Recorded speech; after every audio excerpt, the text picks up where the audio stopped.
Kipp Davis has written no books. Like even Kipp's first book was on one of these like newly published texts, a sort of a version of Jeremiah stuff we didn't expect. I'll do a shameless plug for Kipp's. Kipp Davis has written no. Amazing. You like that? Beautiful. Kipp Davis has written no.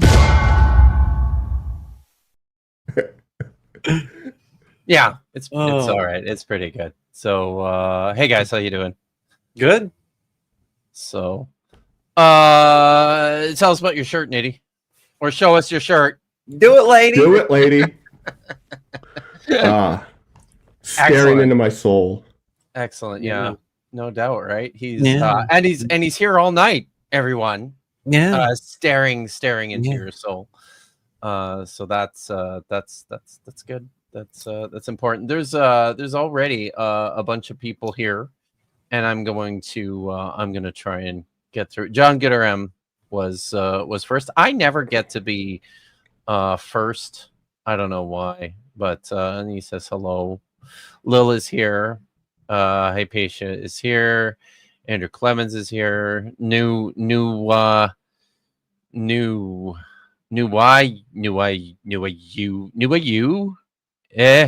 is here. I never knew you. I know. Oh, there we go. So he noticed something about the felony ferret. Yeah. So do you want to talk about that at all? Do you have anything to say or to? I don't think I did anything recently. No. So apparently, have you have to apparently Vandy is unable to stream from his own account. This is how this works, right? You have to canonically.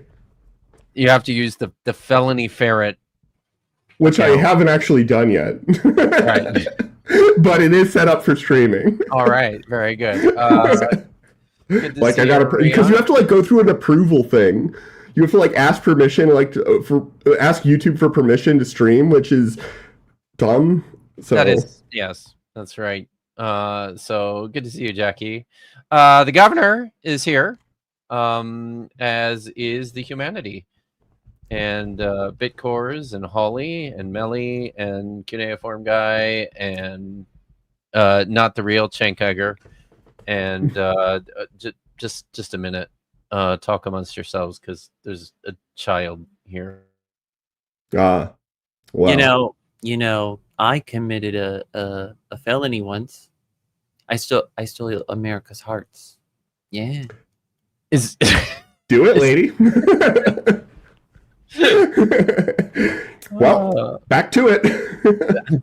Well, back to it, man. So I can't do it actually. The voice, I can't. Not well. It's hard. Yeah. It's a hard one to do. Yes. I would agree. So, children get older, but I don't know if they ever get less annoying. So, but that's just me.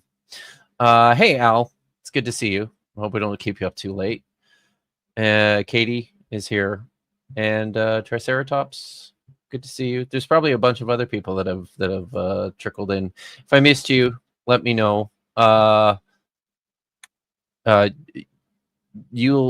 Van El Deuterino is doing something on your birthday. What's on your birthday? What did I miss? Birthday. Oh, do it, lady. On your birthday. That's right.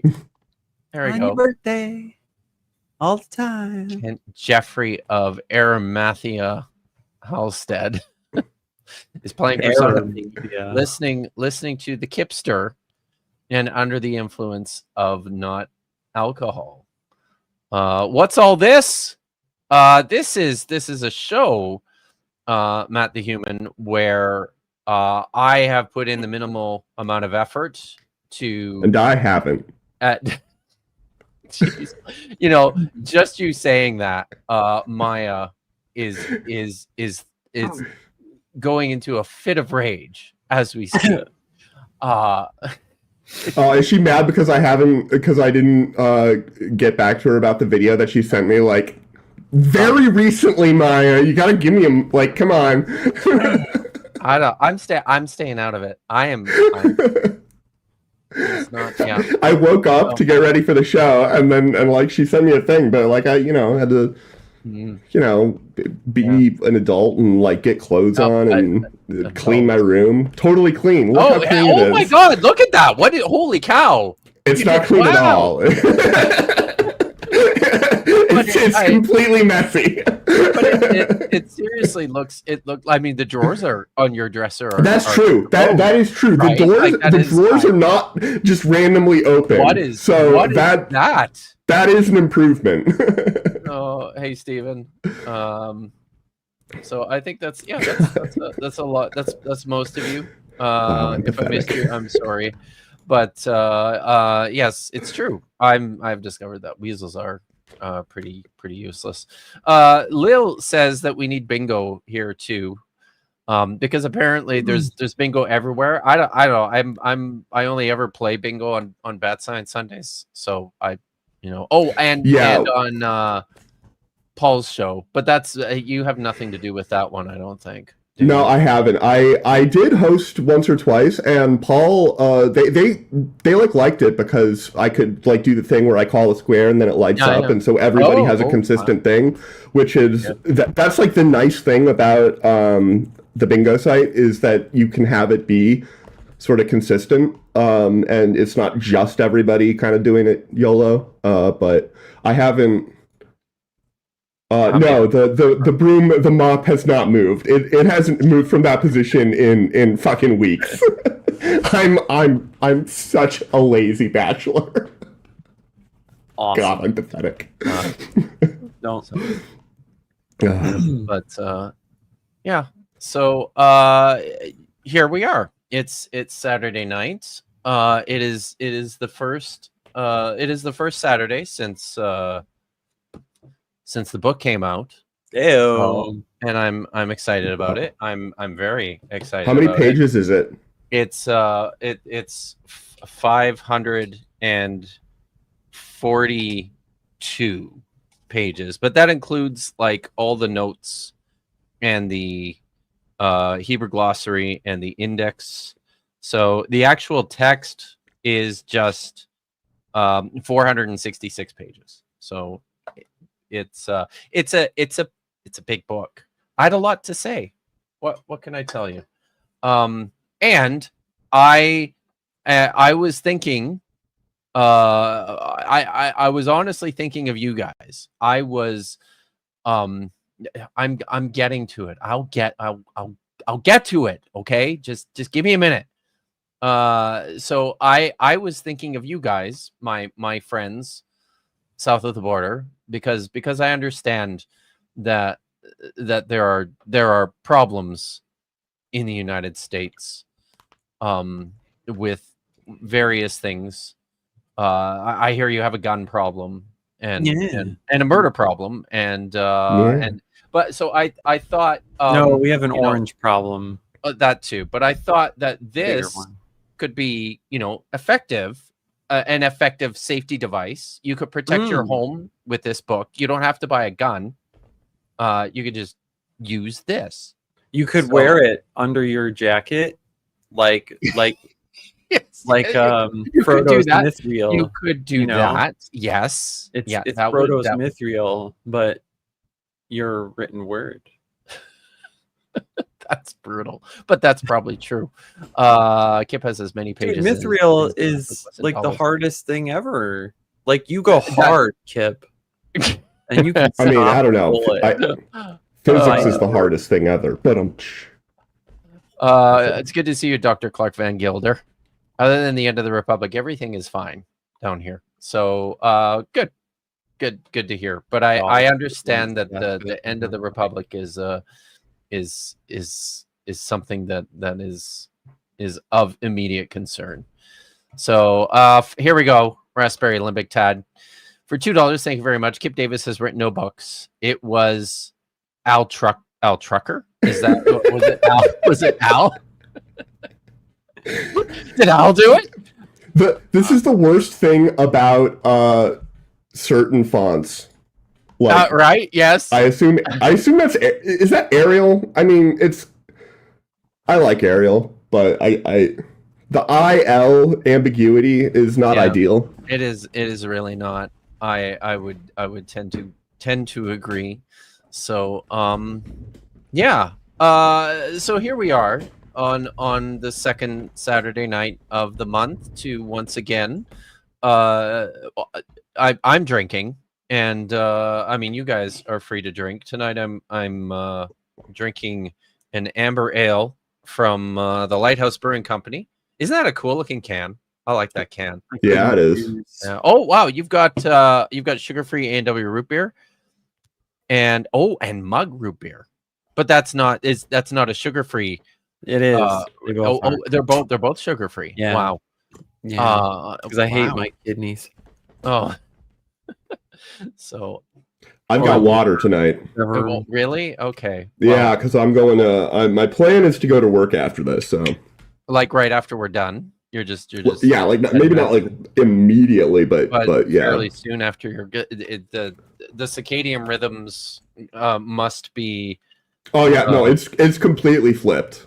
Okay. It is well and completely flipped, and it has been for like 2-3 weeks now. Goodness.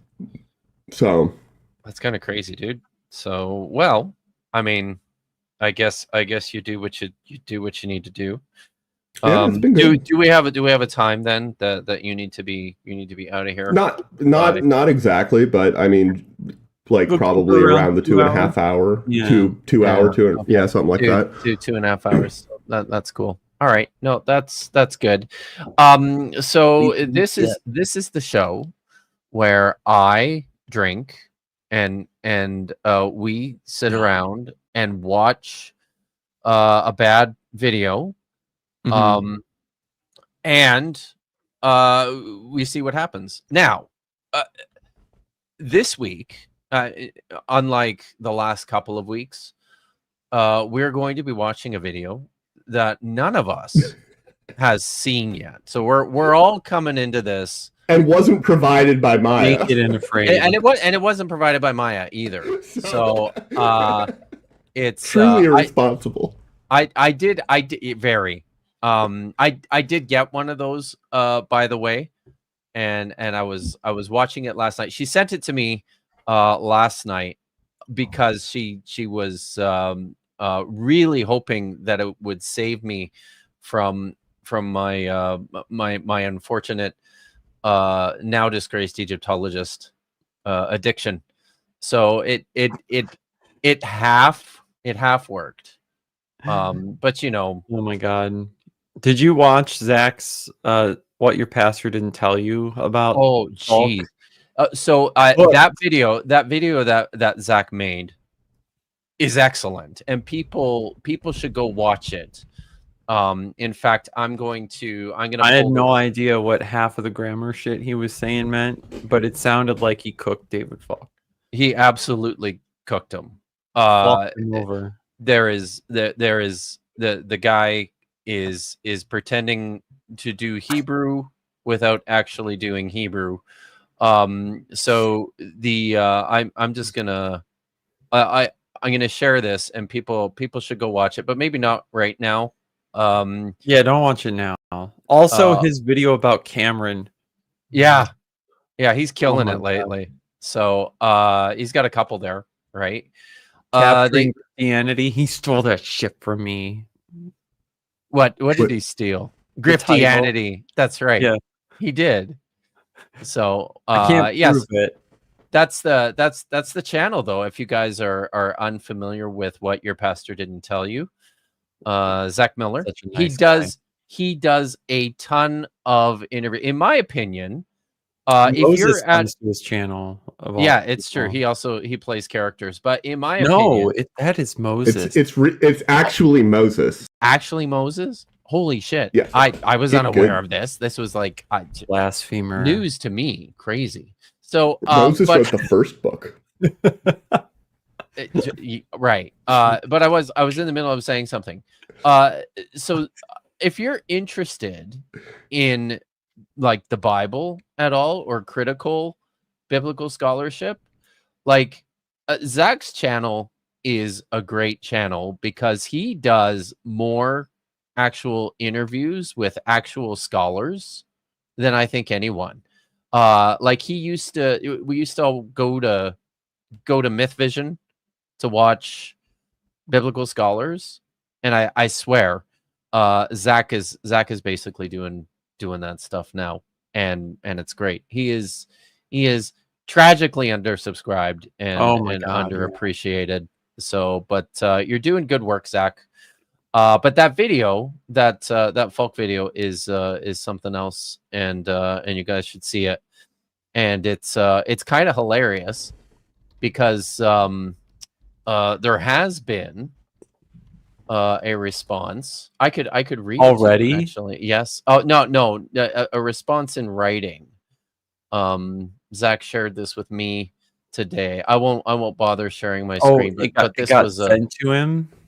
It appeared in the comments of to which video specifically? One of his, sorry. To the David Falk Can't Hebrew video. Okay. Oh my god. So and he actually, you know what? It doesn't. It's not worth reading it because it's a lot of stupid shit again about. It's a lot of cope. About it's a well. Okay. I mean, there's a couple things that I know. Oh, all right. So okay. He addressed this directly to me, and he says, "Okay, Kipp, this is really easy to resolve." He's talking about one of the examples in Zach's video, and it's the last one he uses about the Sinai inscriptions and the way Falk absolutely botched the demonstrative pronoun. So he says, first of all, Bar-Ron stated that there is no antecedent for the demonstrative Falk pronoun. I'm going to skip a bunch of that. But then he goes on to say this, and everybody should understand this. If there is no known preceding antecedent, what is the gender of the demonstrative pronoun? An easy way to look this up that anyone can do is to go to, are you ready for it? Hebrew scholar David Falk says anyone can do is to go to Google Translate. Google Translate and ask, this is from Moses, which returns Zem and Moshe, which is the masculine singular form of the demonstrative pronoun. But as I'm like, how'd it do? Did David Falk actually just attempt to resolve an issue in Hebrew grammar by using Google Translate? Is it wrong?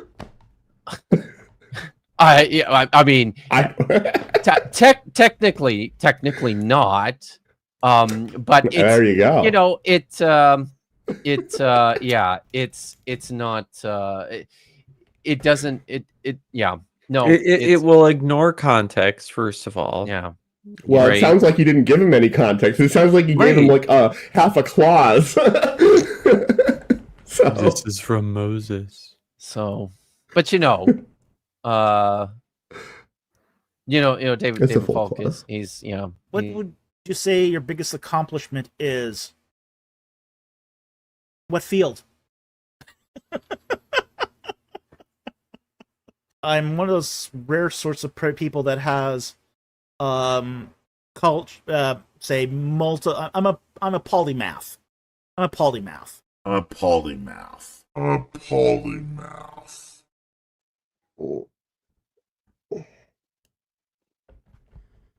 Yeah. So you're not. What is a polymath? What is a polymath? What is a polymath, Dr. Tapioca Weasel? A polymath is like a person who is like well educated or trained or skilled at a high level of different sort of disparate disciplines. Yes. Okay. It's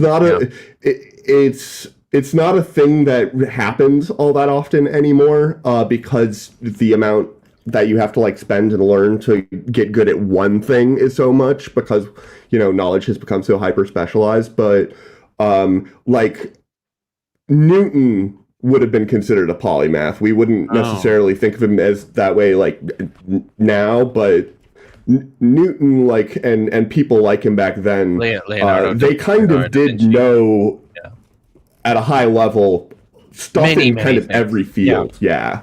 Like he considered, I think, himself also.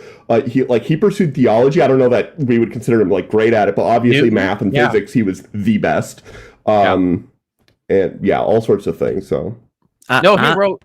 I'm a polymath too. You know. Yeah. It's an extremely self-absorbed thing to say. Because, isn't it? Well, I explain all my sexual relations with differential equations. Wow. Okay. So that's what that means. Yeah. All right. Yeah. Anyways, you should go watch Zach's video. It's really good. And watch his Capturing Christianity video too. And subscribe to Zach. Because Zach's pretty cool. So okay. Are we ready for this?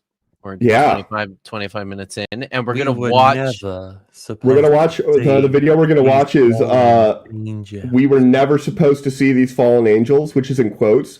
It's a choice to put the entire title in quotes. It seems a little bit, but it's from Off the Curb Ministries, which is funny because it's spelled curb. Is that a new name for that channel, or is it always? I don't know. I don't remember hearing of it before. That's weird. But I think we will recognize, like, the guy in it is somebody that I've definitely seen before and has a particular cadence. They have a cool 2.6 million subscribers. Holy shit. And this video has 3.3 million views from a year ago. And I was going through, and I wanna look at this first comment here because I thought it was pretty funny.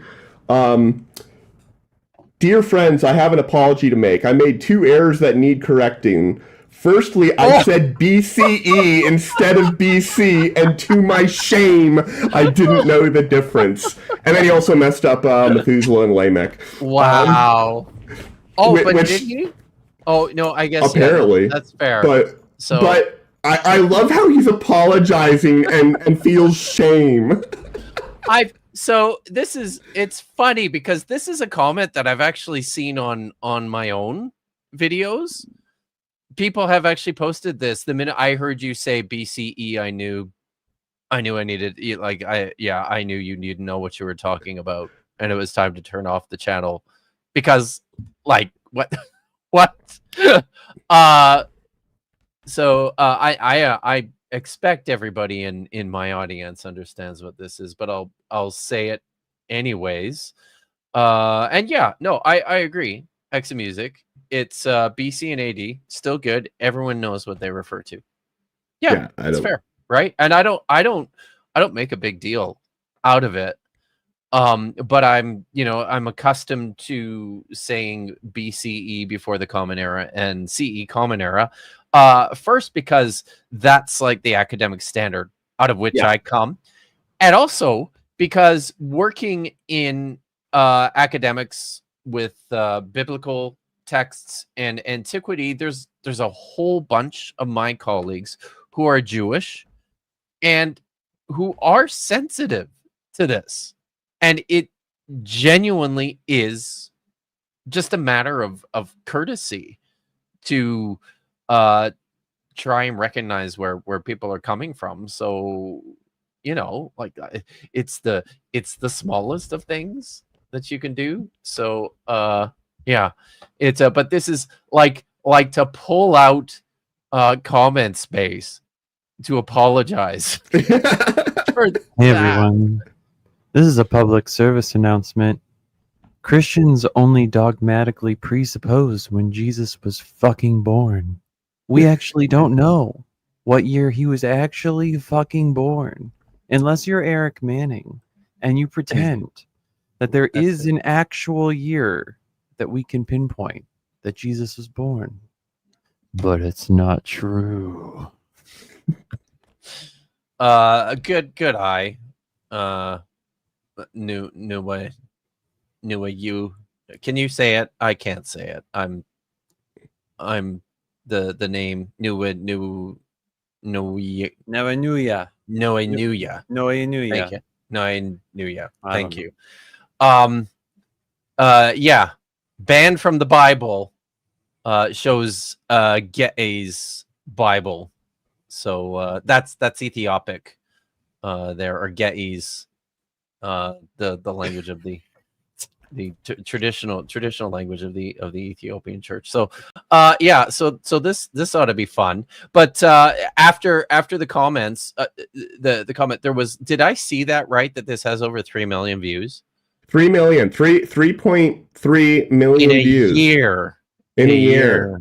Wow. What are we doing? Right. Yeah. We're not selling out to amphitheaters, to Christian amphitheaters, right-wing grifting douchebags. We're not myth cucking over here. We're not. That's all right. That's it. So, I think, hold on before we start, because I think there are, I think Raspberry Todd did send in a couple more. Sans serif fonts are of the devil. I love sans serif fonts. I just don't like the IL ambiguity. I prefer sans serif personally. Listen, I'm a traditional guy. I'm an honorary boomer. I love me some serifs. What can I say? So it and I don't know. I think it's part of the. I've written like pages and pages and pages on paleography and ancient writing, and have like hundreds of pages of descriptions of letters and text. So it's just, I have an appreciation for serifs. They're useful to me. Okay, so what's this thing on the screen, Kipp? Real quick again. So this is an Ethiopic Bible. No. Somebody left their coffee picture here. Wait. Yes, wait. Yeah. Hold on. Yeah. An Ethiopic Bible. When you use the word Bible, do you mean it in the same way as Christians would? Yeah, Ethiopic Christians. Yes, they're the ones who. So wait, what the fuck? How is it 2,300 years old? I don't know. He's probably talking about the Book of Enoch. Yeah, I think so. Right? We're never gonna know. No, and importantly, the Book of Enoch is 2,300 years old. But it was preserved in the Ethiopic Bible, but it was written in Aramaic. So, but also, but the book itself. Okay, so he means. Okay, what? Fucking play the video. Oh, just wait. I got one more from Raspberry Olympic Tad. Said I have to walk the dog and go get drunk. Just pretend I'm face palming at whatever Kipp is putting on stream. Goodbye, everyone. Oh, I'm sorry, Raspberry Olympic Tad, but thank you for the super chat. And yes, we will be sure to do honorary face palms in your memory. Yes, in your fallen memory. Maybe that deserves. Are there female rabbis? So, face palms for everyone. Beautiful. Okay, people claim that this book should never have been banned from the Bible, whilst others claim it should never be opened again. So who's actually right? Well, before I give you my controversial answer, first let's investigate what is the Book of Enoch all about. 365. Did you really need a cut there? What about what the Book of Enoch, and then it's a cut is the Book of Enoch all about? What? 365 is how many days there are in a. The weirdest things bother me. He couldn't fucking record that sentence correctly. What is the Book of Enoch all about? Like literally, you had to make an edit between Enoch and all about. What happened? Yeah.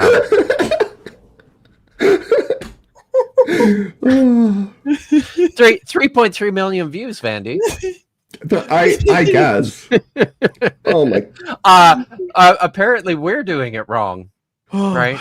You know, I'm just gonna start making my cuts. Yeah. Haphazard like that. That'll do it, won't it? Yeah. A year, and at the end of those days, we get a new beginning. Well, so it was with Enoch. Hold on a minute. Pause again. What? Pause again. Because that's like trivially true. Yeah. And it's a subjective random marker. Like it's not really a new beginning. It's so people who want to make, in modern times, who want to make some kind of personal commitment to something that they won't actually follow through on because they feel bad about their life, and say, oh, here's an arbitrary day that we all picked out and I'm going to make everything different, new beginning. But like the dates for new beginnings, right, were on lunar calendars. So that wouldn't have been 365 days. Well, here's the thing too, right?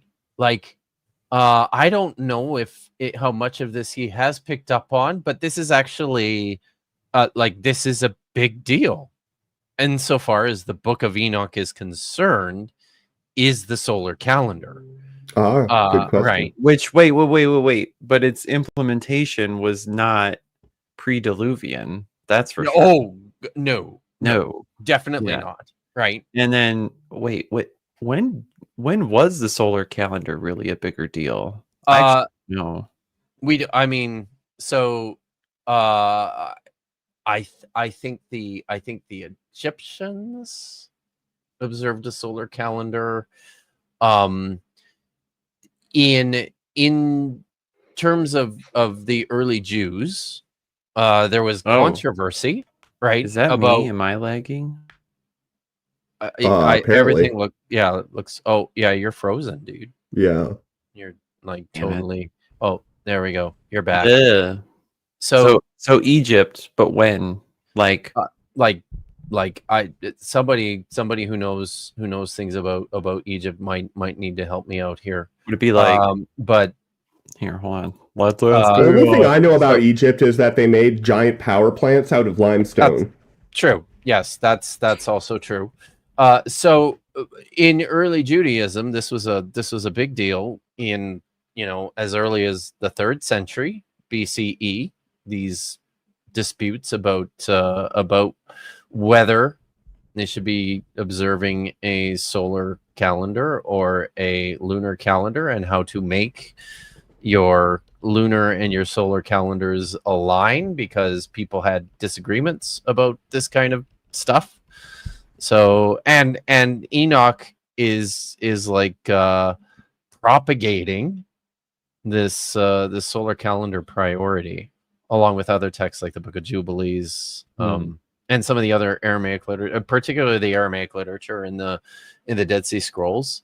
The people who wrote and collected the Dead Sea Scrolls seem to have been solar calendar observant. And for that reason, there's literally dozens and dozens of calendars in the scrolls, just for the purpose of aligning the festivals. You all right? Are you lagging again and freezing again? He's lagging hardcore. Yeah, he really is. Maybe try and exit and come back in, Nitty. Can you do that? Maybe, yeah, there he goes. Okay.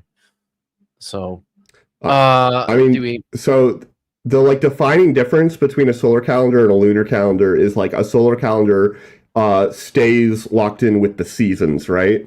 Yep. And a lunar calendar, just follows the moon, and that has a little lag at the end. Yeah. Of each year. Yeah. So 365 days in a solar calendar, 355 days in a lunar calendar. And wow, that's a lot of lag. I know. It is a lot of lag. So yeah, and you have to do a lot of work with both of them to get them to align. So yeah, that's does that seem better, Nitty? You're not freezing yet. Yeah, not yet. No. Okay. Yeah. So Yeah. and Vandy's running the video, right? Yeah. So okay. Press the goddamn play button. Years, and then after that, he got his new beginning, because he was taken up to be with the Lord. And no Christian will ever dispute this fact with you. But the Book of Enoch goes into So I mean, you can find a Christian that'll dispute pretty much anything. What if the Exceptional ages in detail Genesis of aren't what literal? hold on. Where you going? Well, they're not, right? Like, but this is important. You heard that Enoch left after 365 years. 365, right? That's so many days are in a solar calendar. That's important. Now, this is interesting. I do wonder how many Christians would dispute that. I think it's consistent with Enoch, but there's several different versions of that genealogy in Genesis chapter 5, and the numbers are all different between them. Actually, let me check and see and make sure. I think Enoch is consistently 365, but let me double check. Okay. But we should double check. It'd be interesting if it's not, because it would be. The number of years, I'm pretty sure it is, because I remember that number and being like, that feels like it might be significant. No, but I'm talking about the different there's the Greek translation and the Septuagint, and then there's the Samaritan Pentateuch, and there's Targums and all these things, right? So they all have some slight differences. I just have to Machalal, Enoch,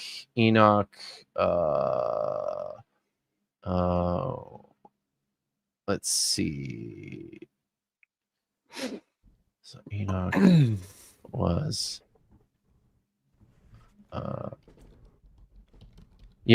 the Septuagint says 365 years. Samaritan Pentateuch says, I have to get this properly. I'm pretty sure it's 365 years as well, but it's but there's like considerable differences throughout the rest of these texts in terms of how they calculate the numbers. Yarad, Enoch is okay. All the days of Yarad. Enoch walked with the gods after he had sons and daughters. 300 years, and all the days of Enoch were 5 and 60. Okay, so that's verse 23. And there were all the days of Enoch 5 and 60 years and 300 years. Yeah, so it's the same in the Samaritan Pentateuch as well. But that's like, it's like sort of the only point of contact that they're all settled on, is that Enoch lived 365 years. Everything else is like totally different, the way that they do the math. But it's interesting. For those of you who love math and are good at it, apparently, I like math. Not me, but everyone else. So that's not math, that's arithmetic. Okay. Yeah, I'm just gonna be smug about it. What happened once Enoch was taken up? And know this, as I share this information, remember, I'm not sharing this as total fact. I'm just repeating the information from the Book of Enoch. It was that's great. So he seems to be. So what is he saying here? He's trying to figure out what happened to Enoch after he was taken up. But it's not totally true. And he's just getting it out of the Book of Enoch. I mean, there's a time and a place for that. And I respect the clarification. I think the way he did it was a little bit ham-fisted, but like pointing out, like, this video is just giving what the book says. It's not necessarily me. So like I have a certain amount of respect for that, but you can also look at it and be like, okay, then good for you, bro. Right. Right. What is he doing then? Like, is this whole video a Wikipedia article? Like maybe. So I guess it is it true? I don't fucking know. I feel like this is like way too close to this Christian thatched roofing. Like it just looks dangerous. So fire. Yeah, I think ancient people were more fucking intelligent than to burn that shit that close to their house. But hey, AI. I wanted to just a second. I wanted to pull this up because so the word, the name Enoch is actually from a Canaanite word. The cognate is Hanoch, which means dedicated. So this Greek priority bullshit, it just doesn't fly. Wait, it's so like he was dedicated. He's named dedicated, and he was dedicated to the Lord. That's how this works, right? Like how fucking convenient. Very convenient. Not a marker of fiction at all. I mean, no. Now tell me, does it sound like what sounds more like if you're going to write a story about this guy? Would you call him charioteer, or would you call him dedicated? I mean, kind of. None of this seems weird to me. Okay, like I grew up reading the Harry Potter series, and they had a character named Remus Lupin who turned out to be a werewolf. That's true. That's true. And like I didn't know it because I read that book in like second grade or something. So I didn't realize how much the name was just screaming like the answer at me.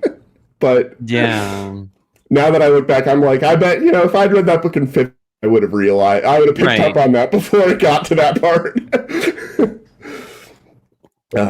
Every night, just like any other, when a bright ball of light appeared. Well, okay, I feel like last time we were doing the show, there was also a Majora's Mask with the moon splaining into Earth situation that we had. Wait a minute, but look at those houses. Those are very modern-looking houses. Yeah, right. Yes. Well, not train track back there. Is that a train track? Can I? I don't know. This. Sorry. I've been distracted by the chat. So, but that's not that. It is not the word that's used for Enoch in the Greek Bible either, right? Like it's Enoch in the Greek. It has nothing to do with what is it? He put it. It has nothing to do with the Greek word for chariot. It just doesn't. It is an obvious transliteration of the Hebrew that sounds a little bit like the Greek word for chariot. But you know what? You know what's useful is if you learn more than just like one of the languages. And I don't think that's shade to you, Gohan, by the way. It just. Yeah. So, but all right. Oh, hey. Tap's got a whiteboard. Yeah. Damn it. I'm trying to find. So, unfortunately, I was looking in this picture, but I couldn't find any. So, we're gonna have to reset the wolf counter. Holy cow! You haven't used the whiteboard since the wolf counter. I am a degenerate. Jeez! Wow. Oh, okay. So zero wolf sightings. Unless you can find one in there, because I was looking I was looking in the river because, as we know from last week, wolves like to hang out in the river. They like to hang out in the river. Hey, that's true. Gohan, that does look like the kind of moon that would turn a Saiyan into a monkey person. Arazu or Azuru. Indeed. What is its name? I don't know what its name is. I can be corrected, but yeah. I could believe it. Above Enoch's village. All the villagers were afraid, but Enoch wasn't. And suddenly, Enoch's village. If this is happening to your village, you should be afraid, okay? Like, your village is getting destroyed by a giant celestial event. But Enoch wasn't, and suddenly he found himself being carried up to heaven by an angel called Uriel. Whilst in heaven, the book of Enoch states that God told Enoch to scribe and to write down all of these important things that he was about to be shown. He was shown the mountains, he saw all the rivers of the world, and then the angel Uriel. He had to write down about all of the mountains and rivers in the world. How much time were they giving him? Because no, he just saw them. Depending on how much detail you want to go into, like you can. Like when Satan showed Jesus all the cool stuff. It's not really like an example. Yeah. Yep. Yeah. Uriel took Enoch on a tour of the universe. He saw how celestial beings could be transported. He sees the solar system. He sees the lunar cycle. He sees how the length of the Earth's orbital cycle. Tesla explaining all of it. Right. Yes. Yeah. Is 365 days, and this is the reason why many people believe that the Book of Enoch must carry a certain weight about it, because most of these scientific discoveries had not yet been. Okay, the discovery of how long a year was not like which version of a year should be preferred. Like there was some controversy about that, but like. The idea that 365 would have a certain effect, people were stupid. Yeah. It wasn't that controversial, I don't think. It was more about like the actual logistics and also like the importance of which thing. Like, does it matter if the seasons stay locked to the cycle? Because if that doesn't matter, then 365 stops becoming an important number. But that the Egyptians could make fantastic pyramids and demonstrate mathematics, but they could not figure out how long a year was. Nope. Okay. You know, that's one of the most like annoying. I noticed this while I was not so sure Christianity was true, that I had this set of conflicting beliefs about ancient people, where on the one hand it's like, oh, the Bible was written in part by Peter and he needed amanuensis because he big dumb farm fish man, right? And not smart. Most ancient people, because a lot were illiterate, means that many were stupid, but that's not true at all. And on top of that, the literate ones, smart as fuck, and the other educated ones, maybe not in writing exactly, but they knew what the fuck they were doing, right? Like pyramids, right? Or hydraulics. A lot of shit that was figured out thousands of years ago, and we still can't get it fucking right. Yeah. The book was written in 300 BCE. Hey now, you mustn't. You sinned. Sorry, what did he say? I got distracted. When the book was written in 300 BCE. Oh my god! Christian content alert. How many subs do you think he lost because of that? I'm gonna guess 700,000. Yes, probably. Right? Yeah. But hey now, you mustn't forget that there are actually two massive inconsistencies in the Book of Enoch which would actually contradict the Bible. And before I reveal those two things to you, first... Well, not if we work hard enough. Bro, you do so many apologetics, you can't work out hard enough to make them all work. You can do it. Come on. Come on. If Judas can both hang himself and explode, you can do it. Why not both? Hard. Right? Why not both?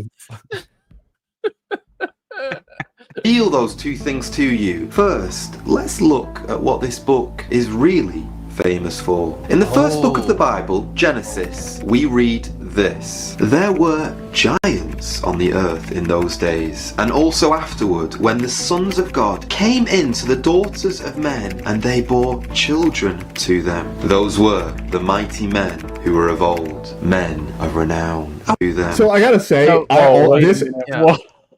this particular verse always perplexed me because it's like deliberately vague on time frame. Yeah. In those days and also afterward, like that just kind of means like at a time. There was a time that stuff happened. There was. And yeah, so those were that was before who were of old men. Pause. Okay. There have been many interpretations that I heard recently, and I think Dan McClellan actually had this as part of his latest Data Over Dogma podcast. There was the "Who is a True Christian" part, and then there was the part about Nephilim, and he explained like the different interpretations that there have been throughout history in order to deal with this passage, right? Because it's troubling. Yeah. Right. Yeah. Yeah. And and for a long time, people started to recognize, it's a little weird that God would specially create man to have intercourse and a suitable, partner for the things, right? But then there are these other beings that can copulate with women because, right? Are they impregnating women through magic, or do they have the equipment necessary? No. They have the equipment. In fact, in the book of Enoch, I wonder if he's going to say that. There's actually I think it's in the similitudes. So it's later. It's like in Enoch 106 or 107. It actually describes the angels as having like horse penises.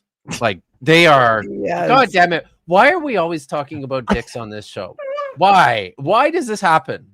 I don't know. I feel like it's not my fault. But do it, lady. But anyway, but anyways, yeah. They were certainly properly equipped. You know that when you spend time with Yahweh, you gotta come packing. You do because he's the big dog, right? So what are you saying? So a couple things. One of these, this is probably one that Dan had not heard because this is novel. I won't say who is promoting this novel interpretation of this passage, but I suspect most people can guess who. Leave your guesses in the chat, please, everyone. So one of the ones I've heard recently is that the sons of God are actually priests, and the daughters of men are, I guess, not. So they're men devoted to God who are just shagbagging everybody. The ladies, the non priest ladies. This sounds like a 13th century pope. Right. Under that, yes, under that. But now something else before we continue. Something else I like to point out to people. Friar fuck is that the term sons of God in Genesis chapter 6 verse 4 is actually B'nai Ha-Elohim, sons of it. It's got the definite article on it, the sons of the, and then Elohim is plural. Not always, but quite often when I see these types of expressions in the Hebrew Bible. I think this is naturally something that you are to read as plural, so more likely sons of the gods as opposed to sons of God. But you know, it's interesting. It's an interesting text. So of renown. I wonder now.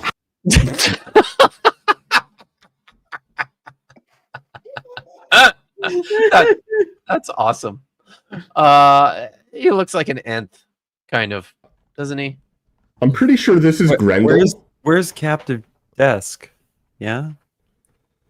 Are there He people does look still, like an ant. Or Bree? There's probably I think It's there's probably cryptids. people Nephilim still watching Mark's stream. He's still going, so they're probably over there.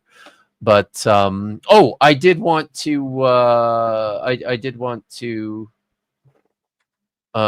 Zach joined us. Thanks for the shout out. Now that you like my channel, can I stop clout chasing? How does that work?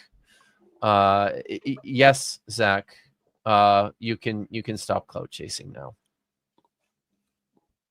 So, how many of you were around 3 years ago when I made this video about why I believe the Bible teaches that there were these angelic beings, and these angelic beings looked down from heaven and they saw that the women of earth were very beautiful? No.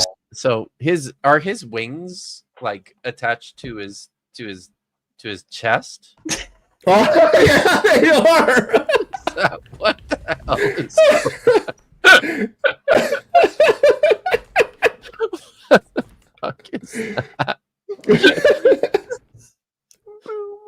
There's just like everything wrong with That's actually those wings are part of the holy Tampax. That's why they're coming from the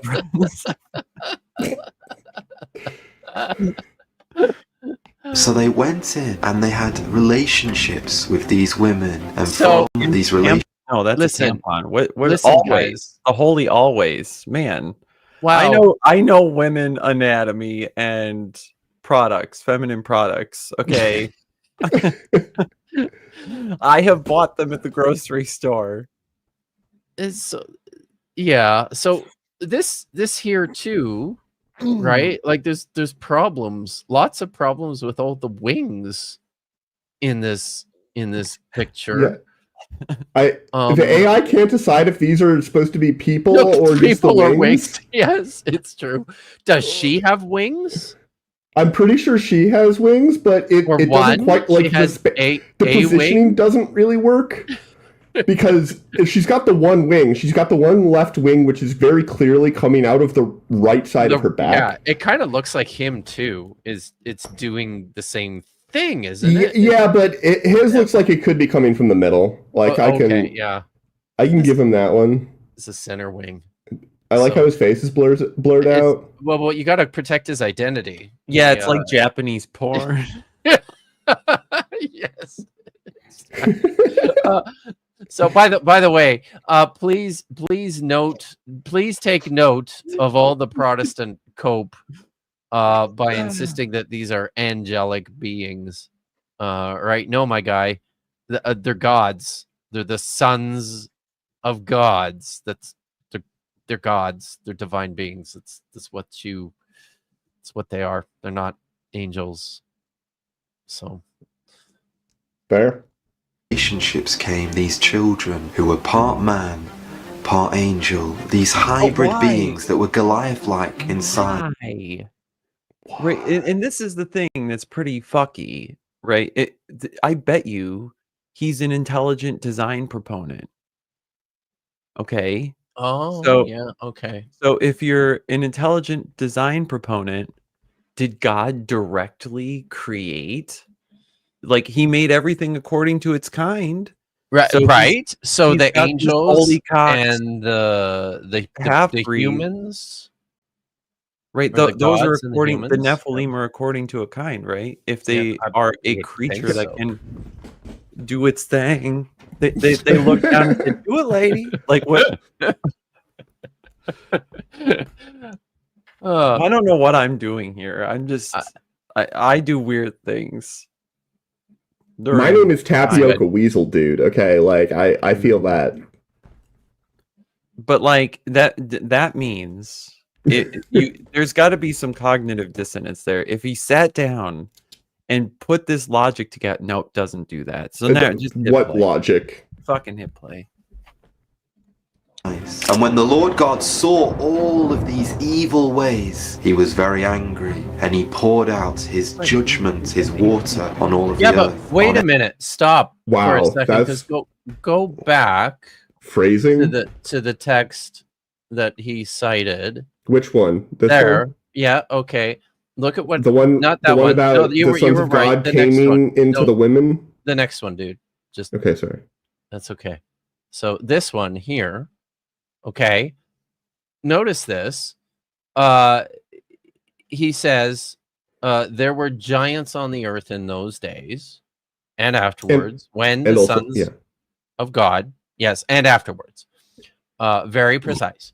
When the sons of God came into the daughters of men and they bore sons to them, they were the mighty men of old, the men of it. In the Hebrew, it's literally the men of the name, the men of renown. So now it says that Yahweh saw that the wickedness of man was great on the earth, and that every intent of the thoughts of his heart was only evil continually. But like if he was up, this is not, this is not anger directed towards the Nephilim. Who's fucking who? Right? It's not towards the angels or the sons of God or the women. It's the men. It's right. It's disconnect. I've often thought that when you read verse 4, just without the baggage, right, that we develop, without the baggage, when you read verse 4, it sounds, what's the word I'm looking for? It sounds interpolated into that. That's not what I was like. It sounds generic to me. It sounds like it's a matter of fact. Yeah, it's not a value judgment. It's not. Right. It's just a statement of what things were like, and it's not even directly connected to what follows. It's kind of, but now if you look at it, like, hold on a second.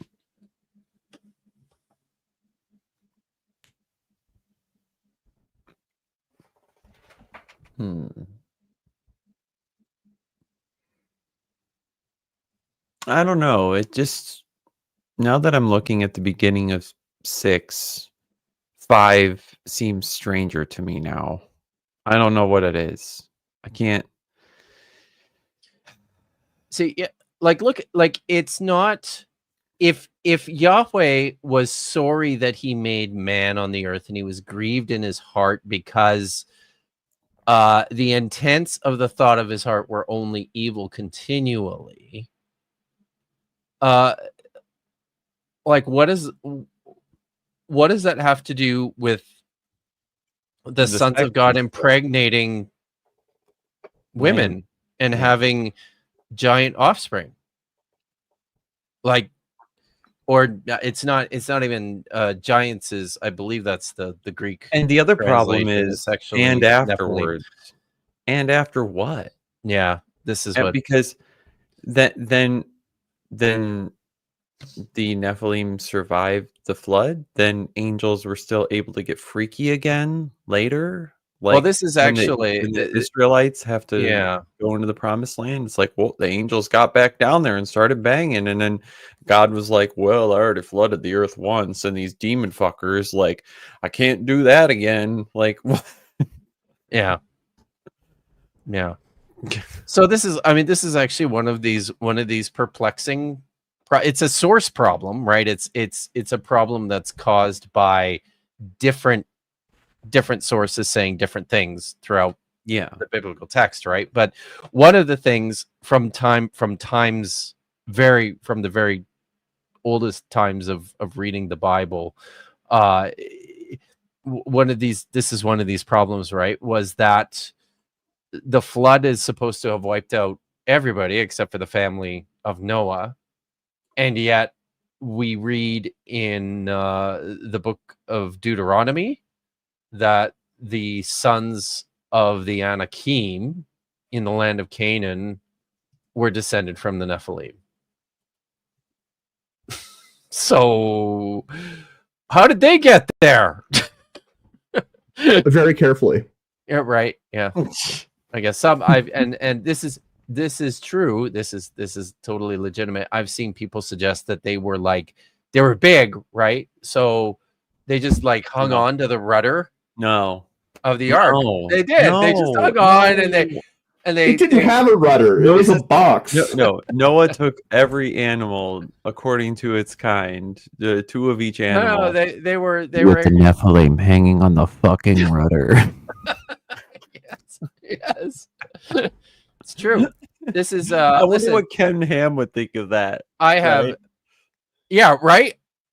This is something from like the Haunted Cosmos guys. I don't know if you're familiar with them. It's this batshit crazy very popular podcast by a bunch of Christian nationalists, but they believe in all the conspiracies, right? So they believe in giants and aliens and Area 51 and Skinwalker Ranch and no, the final boss. Yeah, Flat Earth is the final boss. The final boss. So, but this is one of their ideas, right? They're like, yeah, the Nephilim. They're just hanging on outside. They life finds a way. But everything else that wasn't on the boat was supposed to be the breath of life that was extinguished. Yeah, but they're big, right? They're great big fuckers. Strong, very strong. So that means that means that God failed in the flood. I don't know. Maybe that's. I mean, the fact that he had to do the whole flood thing, he already failed. Because they're like Gohan, Trunks, and Goten, right? They're half breeds, so I guess they don't get the genocide with everybody else. So yeah. But this is also a good point. Maybe Melee says the Nephilim were hanging onto some floating vegetation rafts that the koalas rode to Australia. Maybe they just held their breath. They didn't have the breath of life because they were holding it.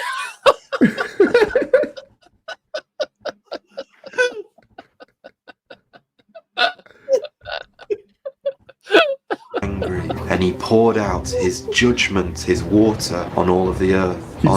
He poured out his water on all the earth. What? Like phrasing, dude. Like everyone except for Noah and his family who sought salvation in the ark. I can hear exactly what you're saying right now. I don't think you can, bro. Let's see if we can. You're saying, Joe, how can this be possible? Didn't Jesus Christ himself say that in heaven we will be like the angels? We will not be given to marriage. How is that related to what you just said? No, I know what it is. He's looking at the interpretation of the Nephilim as angelic beings equipped with the material, the stuff. Are we talking about penises? Yes. Okay, I just wanted to make sure.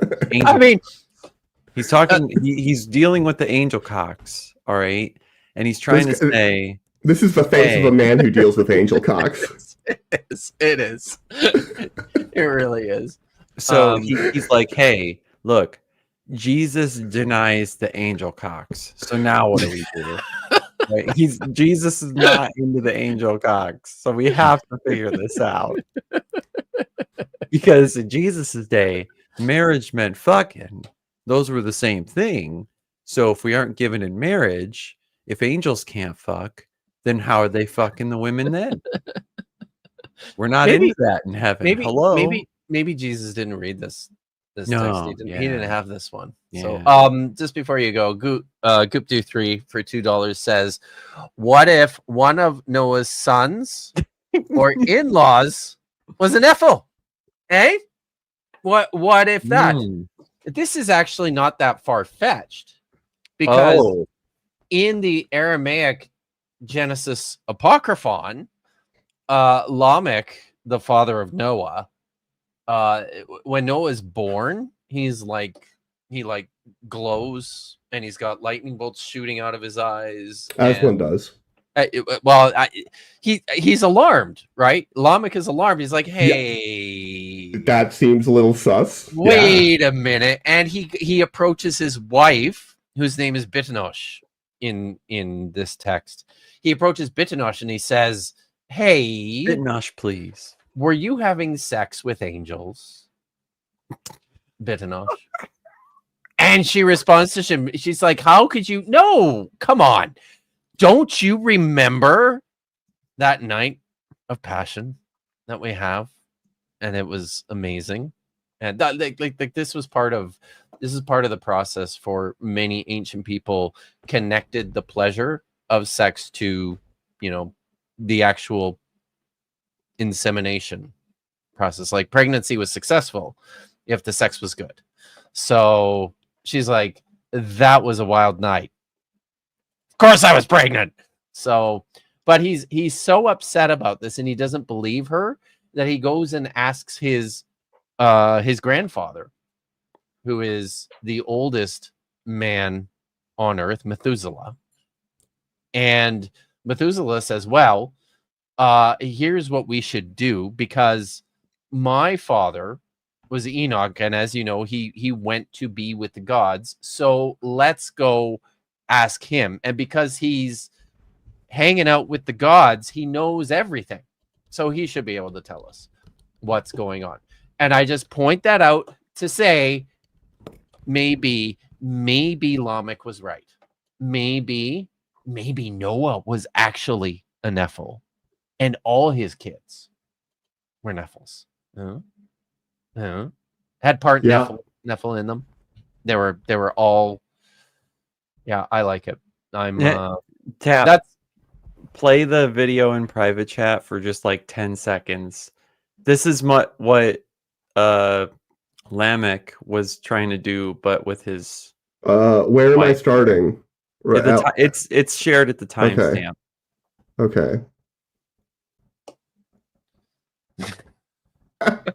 But basically, she wants to, smell test, and that's what Lamech was trying to do. That's what he's trying to do. Before you continue, I got a super chat from Lawrence. Can we talk about how in the alphabet of Ben Sira, a bird accuses Noah of one?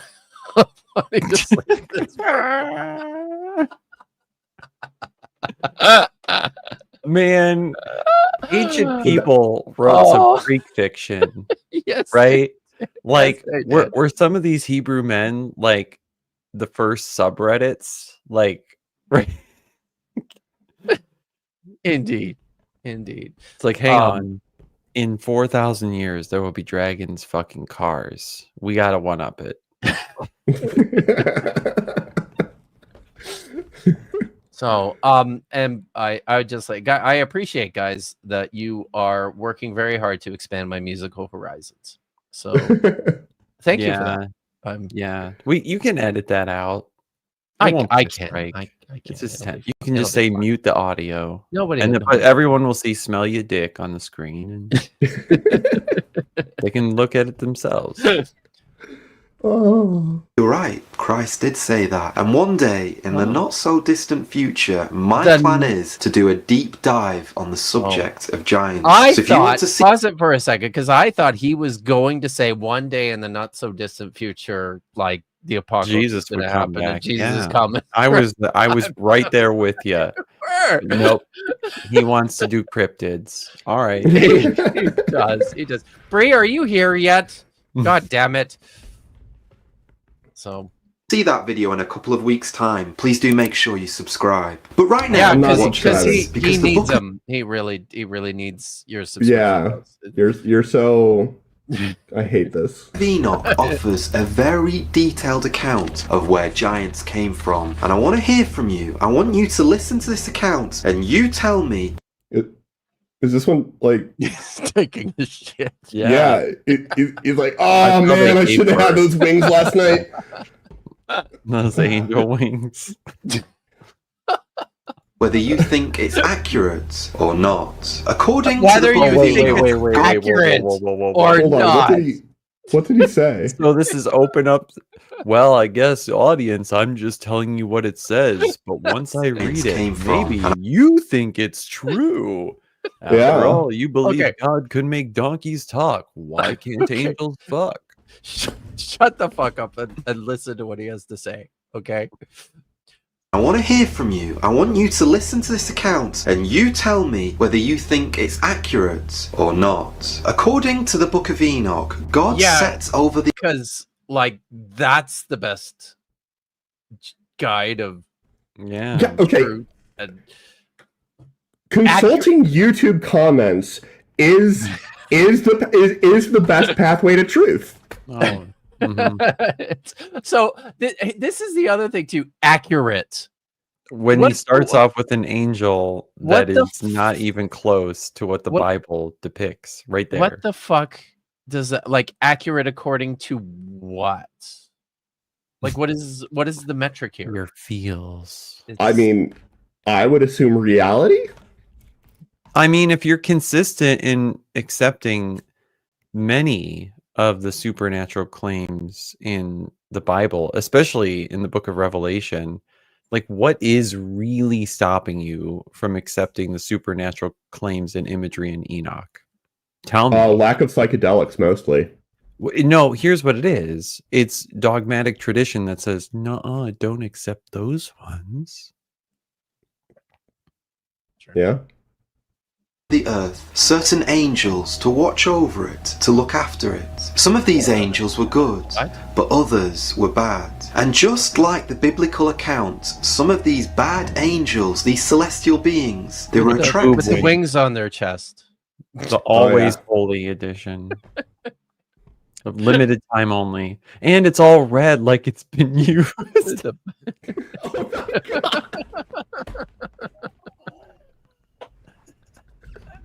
to the women of earth. And so these angels went down and they messed up the DNA. The angels went down. They were going down. Do it, lady. Of mankind. In fact, the book of Enoch raises the bar. It says the reason that these angels were attracted to the women is because they... What? Why? Explain this choice. It's not like offensive, but it is perplexing. Why? This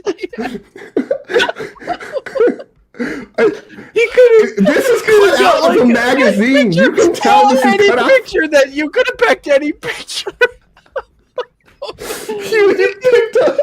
He didn't pick like a robed ancient woman. No. Right? Or like Nefertiti. From a fucking backpacking catalog. Yes. What? Oh. They had long, flowing hair. And I found this woman on Bumble.com. Oh my god. Oh my god. It's an app, sorry. She has long hair, guys. Holy shit. That's wow. I feel like I'm going Nephilim right now. So, oh, wait a minute. I think I get it. I think the backpacking woman, maybe this is like some sort of meta narrative on the man versus bear. Woman versus angel? Versus angel? Man versus bear versus angel.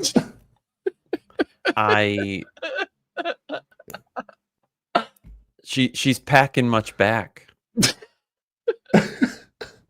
Baby So, got angels. back. Yeah, angels. You like them women of men? People take this detail and they believe that's what Paul was doing when he was instructing women to cover their hair whilst praying. Personally, I find that very questionable. with your backpack. Back it up. That's what Paul said. Wait. Okay. Cover your hair with your back backpack. Back it up a couple more seconds. Wait, what the fuck he say? People take this detail and they believe that's what Paul was doing. Back more. The DNA of mankind. In fact, the book of Enoch raises the bar. It says the reason that these angels were attracted to the women is because they had long flowing hair. And some people take this Okay. They were attracted to women because of the long hair. Play. Detail and they believe that's what Paul was doing when he was instructing women to cover their hair whilst praying. Personally, No, that's not. Is that what that says? For if a woman will not cover her head, then she should cut her hair short. But since it is... Paul is saying that she should keep the long hair. Yes. So is he contradicting himself? Like what? Wait, we'll go back it up again. And my head hurts. Flowing hair. And some people take this detail and they believe that's what Paul was doing when he was instructing women to cover their hair. He said cover it. Their cover, hair. yeah. Oh, yeah. So he's the... Oh, this is so fucking stupid. So this is so fucking stupid. Wouldn't it have been better for them to shave their heads? Yeah, but that's disgraceful. And just covering, like this is okay. Okay, I'm gonna drink. Kirby, if you believe women are too sexy because they show their long hair, I hope you go to a church where everyone's in a goddamn bonnet. All right, because if that's your interpretation of this verse, you're completely fucking consistent with how you treat women. And this, in either case, right, if it has to do with the bonnet or how long women's hair should be, it's complete overt sexism and control of women and how they should look, right? For what reason? Just self-imposing shame, or like the arbitrary gender roles that they had? Like it's it's just safe, seriously. Yeah. So, but yeah. Whilst praying. Personally, I find that very questionable. But here's the big difference. Okay. Oh, right. Okay. Okay. Now we can take off the bonnets, I guess. In the book of Enoch, we are told that the angels had a leader, they had a boss, and he was called Shemi Hazar. And he was a rather sly kind of guy. He said, I am really afraid. There's this another guy who rebels from God, and he just gets to hang out and like, hey, you angels, let's get freaky. Like, okay. As they do. Will back out of what we've agreed to do, and I will be the only angel who gets in trouble with God. So let's make a deal. Let's all bind an oath that we will do this act. And there, with his persuasive words, he convinced 199 angels to fall from heaven and meet him on Mount Hermon, and that is where they begun. Mount Hermon. Is it like soft? Is there like a lot of soft foliage that they can land on when they fall? Oh, because they fell? Yeah, because they fall. All right. I probably not, but you know, is there a bullseye? They're fucking angels, so they probably doesn't hurt when they isn't yeah. So why is there a reticule here? Are we shooting angels? I guess, but they're. I don't think they're. It's not pointed at the mountain, so it looks like it's going for the golden duck. It really does. I mean, if it's protect the golden duck, people. Yeah. We instead of duck hunt, it's fuck hunt. By the way, do you guys know what Mount Hermon is? No. It's a mountain in the, I'm in the shocked. distant. It is. It's a tall mountain in the distant north from Israel. That was a very popular cult center. And in fact, the name Herman is a derivative of the Hebrew verb haram, which is the word from which we get herem, which is the word used to describe the special offerings of human slaughter to Yahweh in the conquest stories. But So that's not what I understand a harem to be. No. Are you saying the angels wanted to get freaky on the human sacrifice mountain? It's not a human sacrifice term necessarily. It's more just particularly in like the Canaanite language that it's that it was used. So it more has to do with just being sacred and holy and special God mountain. And the reason why people thought that is because it's fucking big, right? It's this huge mountain. It's snow capped, I believe, all year. Yeah, it has to be pretty tall then. Yeah. Oh yeah, exactly. No, that's Nephilim come. There we go. Searching out their targets. Okay. I get it now. It did not find the duck, thank God. It's we're safe. Didn't find a duck. On the What goes through your mind as I tell you this? That here we have these angelic beings who fell from heaven. They saw that the women were beautiful. They went in, and from these relationships, these women gave birth to these hybrid Goliath-like creatures. Whoa. Wow. Hold on, what? Relationships. These women gave birth to these. What is this, like the movie Eternals, where they're like, "Ooh, hey, what's going on? Oh, you looking fine, right?" It's just this is the worst AI art I've ever seen. What's happening with the guy on the right? Greg, calm down. No, his head is in the process of being ripped off of his body. It does look like that. And his buddy here's like, yo, I've got a messed up shoulder, but what's happening to you looks rough. Yes. Oh my. Hybrid Goliath-like creature. That wouldn't. That's too big. It would die. Because that's impossible, right? Like it's just physically impossible. It's physically impossible. But they're both angels and giant. But I think biblical angels have eyes all over the place and wheels. And well, these could be eyes and wheels or something. The like weird thing on his cheeks. Yeah. I'm worried. Like he's being courteous. He's walking on tiptoes because he doesn't want to squish everybody. He can't squish them women. Yeah. And then suddenly we have So these hybrid wait. We're talking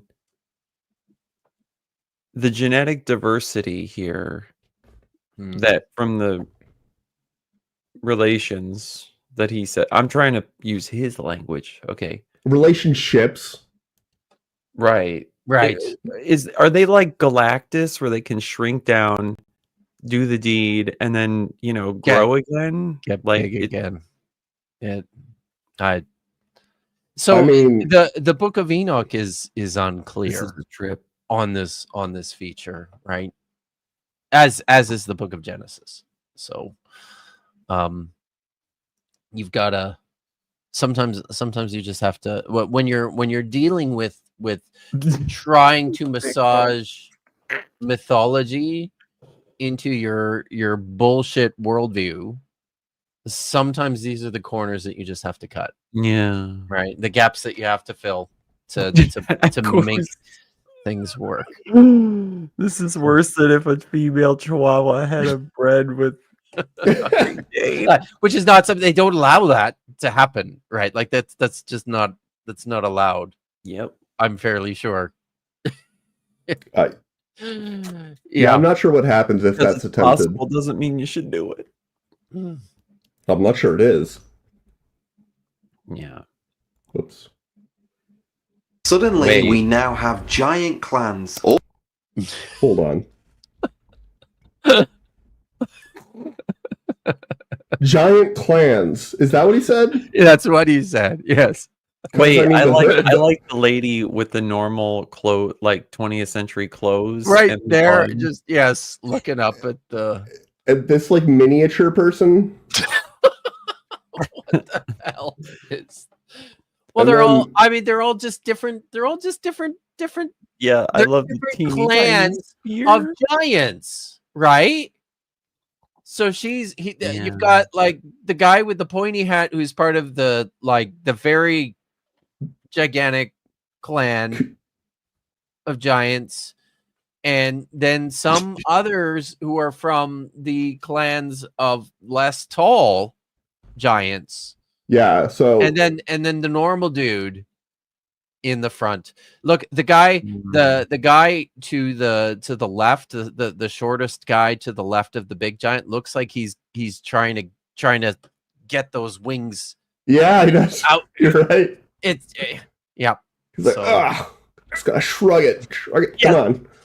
I know they work. Damn it. So I just want to say all of these giants are from clans that start with a C, and this guy's from a clan that starts with a K. Yeah. All across the earth. I look at them all. Like, is he trying to suggest that look at all these giants across the earth? I think that these are like restraints. I gotta say, I'm pretty sure these ropes are not gonna work to restrain that guy. I'm pretty sure that guy. No, he's pulling something. Yeah. This is like bullshit. I've seen this picture before on something. In fact, I'm pretty sure that the Haunted Cosmos guys, you remember I mentioned the Christian nationalist guys who buy all the bullshit. I'm pretty sure that they reference this picture as a picture of like the giants in Afghanistan for real. It reminds me of the famous picture of all the Confederate soldiers around the turret. Yes, yeah. Yes. Exactly. Wow. No, you see the humanity. He made a disclaimer at the beginning of the video where I don't. How does he fucking say? I don't know. God. I butchered that. Whatever. He's just reporting. He did say that. He's just reporting. But yes.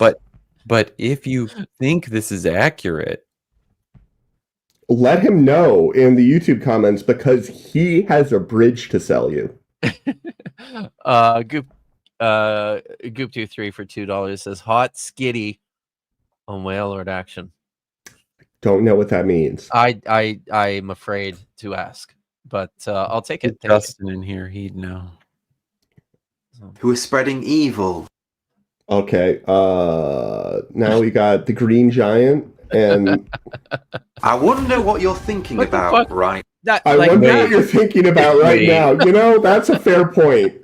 I can't get the Nephilim's equipment out of my head, so I believe though. Just to address this, Jennifer Silves, I believe that isn't the Kandahar giant that you guys have heard this, right? That there's a story. I've heard of it, yeah.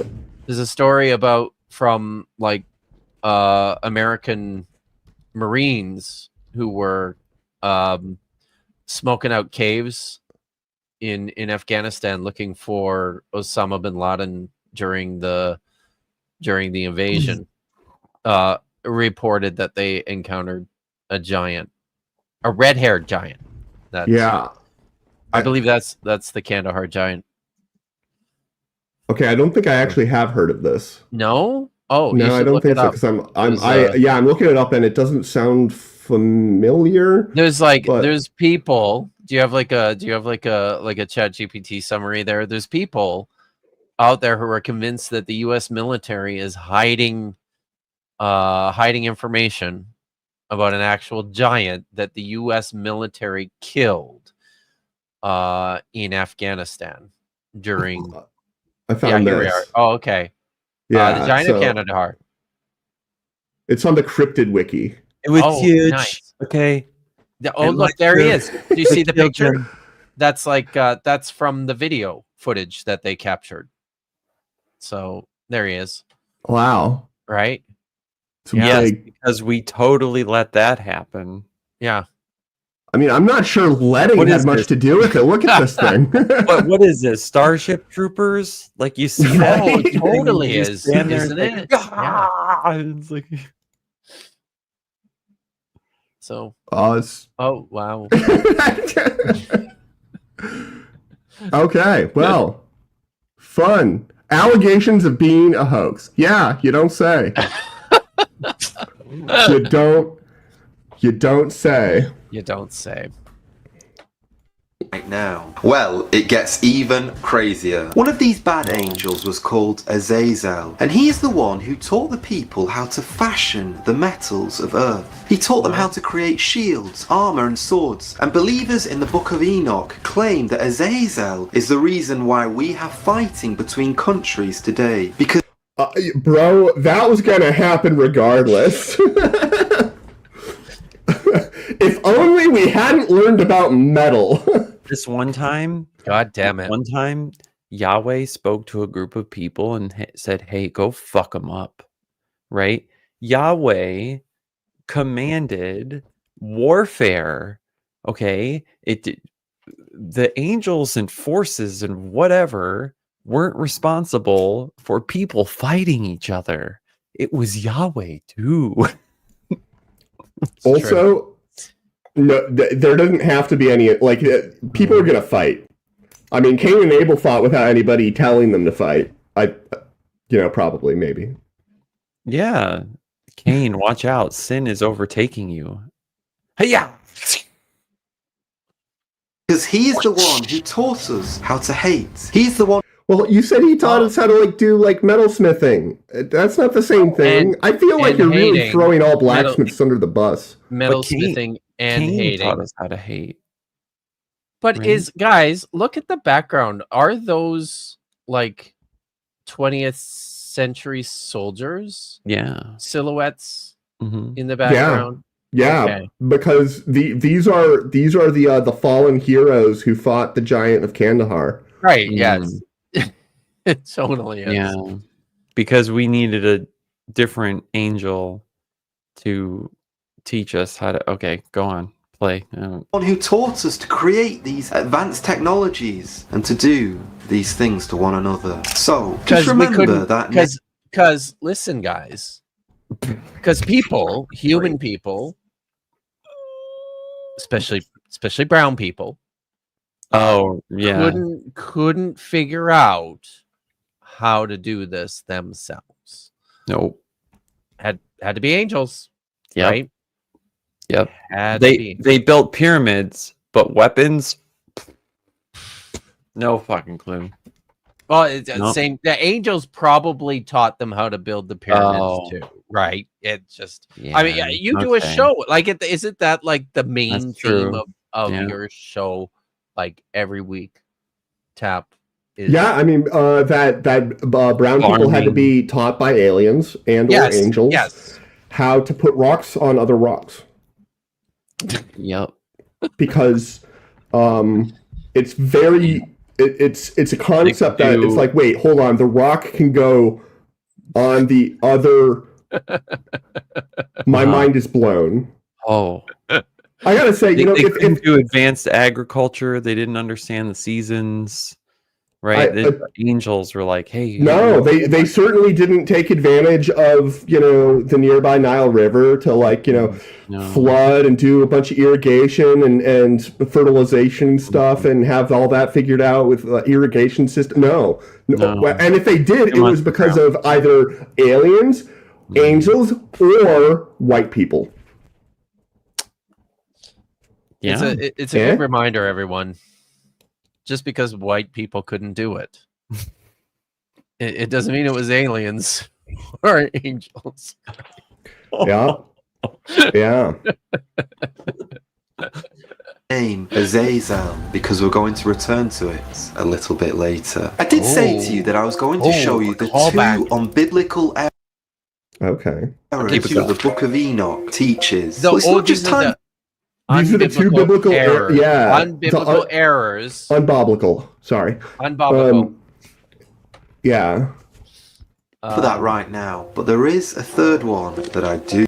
Then, bro, want to draw your attention to. God, Why do we? what is it? Wait, Go back, there is a go third back one for a that I second, do because want to he's draw. got stop it. So we have statues holding with cell phones made of. no, yeah, but they're holding. They're holding like little urns that they have then attached the phones to. But also, Eve, is that supposed to be Eve with the apple? That's what I thought. I was like, is this Adam and Eve chilling with their iPhone? God damn it, Eve! If only you would have stayed off your fucking phone!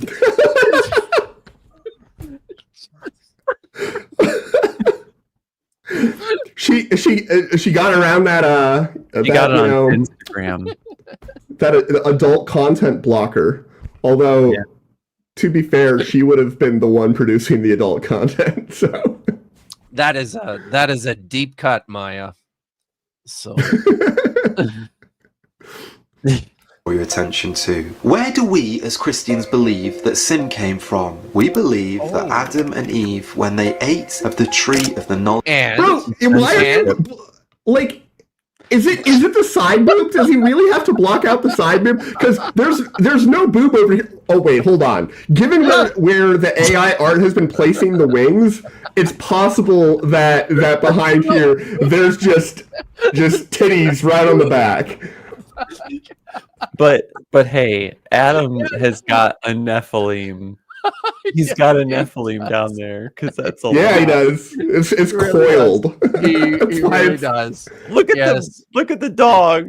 I know. Yeah. What the? What? Yeah. Peacock. No, and the peacock out looks like he's got actual eyes. Painting. It though? is. That might be a real painting, though. It probably That- is. No, wait, no. Because It look kind of does. at the era. That's The AI. what? Because all right, hear me out. So the center, right, does look like a Renaissance-ish era painting, right? Yes. Where'd they get the fucking turkey? Well, I mean, Or it might be late. No, I feel like I might. It might be. It could be 19th century, I mean, or even would they 18th really century. I don't know. I kind of think it's chat. Is this a real painting? They would know. So it's Triceratops is not buying the turkey. I just don't feel like that's part of the regal animals that they'd want in that kind of painting, right? Like I could see lions and lambs. Yeah, I would maybe think this would peacock. look more fucked up if it was AI. Like no, but look at the fingers. Everybody's also got the the dogs proper and amount of cats. fingers. Like on the man's hand, on Adam's hand, turkeys there's were no well known in Europe, way. fine. There's no way AI is getting that right. But I mean no the fucking turkey way. as in part of like that kind of utopian. Like, why would you? I don't know. I just don't understand why a painter. Is it just because they're all domesticated? No, peacocks. I think he's just trying to give a good representation. It's really a real painting. It just doesn't cross section of fuck it. So somebody has anybody so why because Weebro says it looks fake. Here, hold on. We're gonna do it this way. I'm gonna screen grab the picture. Okay. Could be one of those things where AI completes a painting. Upload a file. All right. Maybe it's actually an American painting. All right. There's. Oh wait, hang on. Okay, this is an actual image. It's not by Edward Hicks, is it?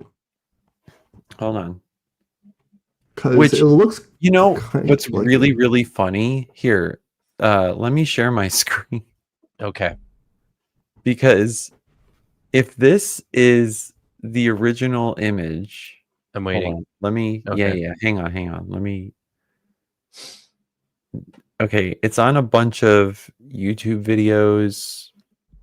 No, so hold on. No way. Yeah, but I was just going to point this out. No way. Says apparently it's by Peter Wenzel, and he says that it's in the Vatican Museum.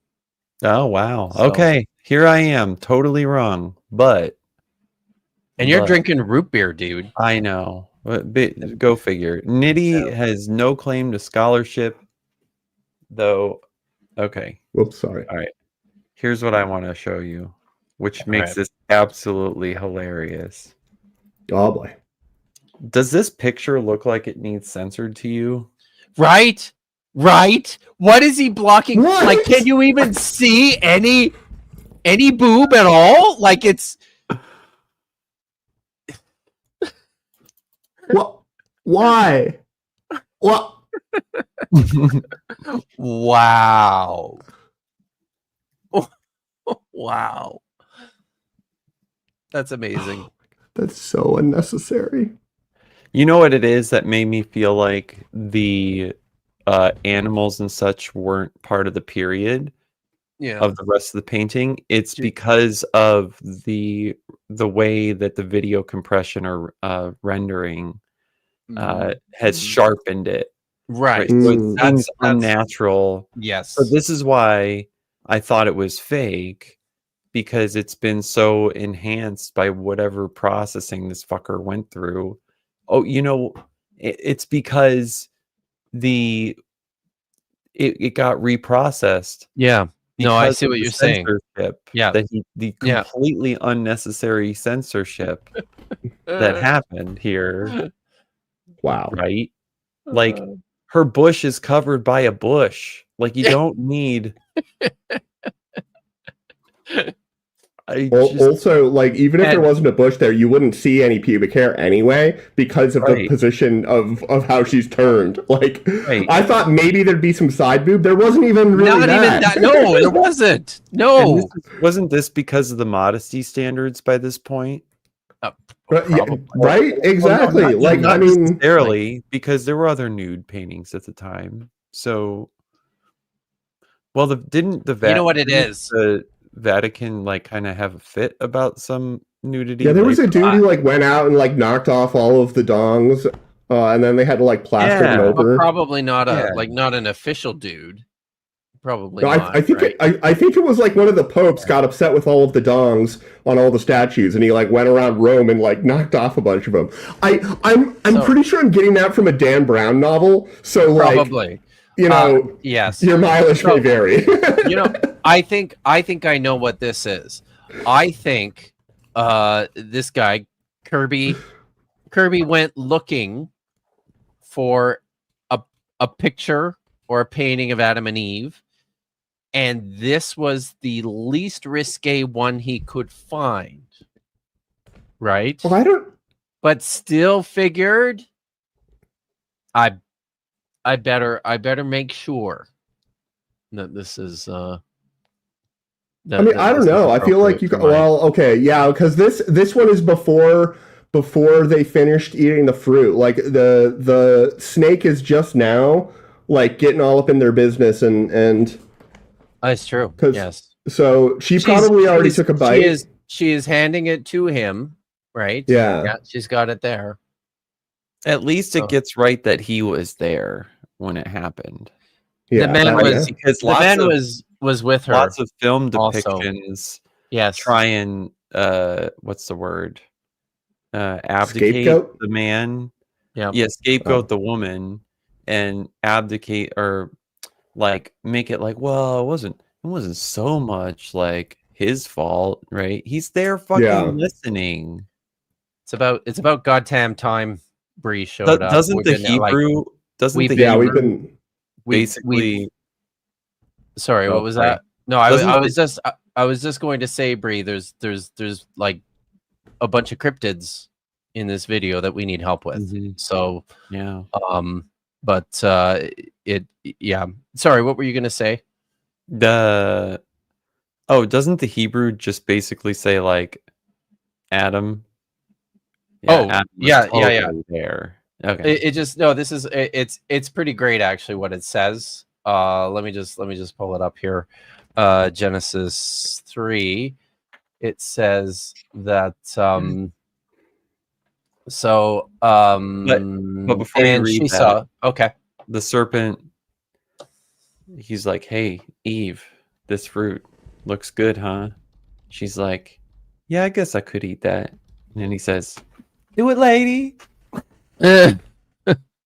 So it says here that the woman saw that the tree was good for eating, and that it was pleasing to the eyes, and that it was the tree was desirable to make wise. And she took from its fruit, and she ate, and she gave also to her man who was with her, and he ate. So that's what it says.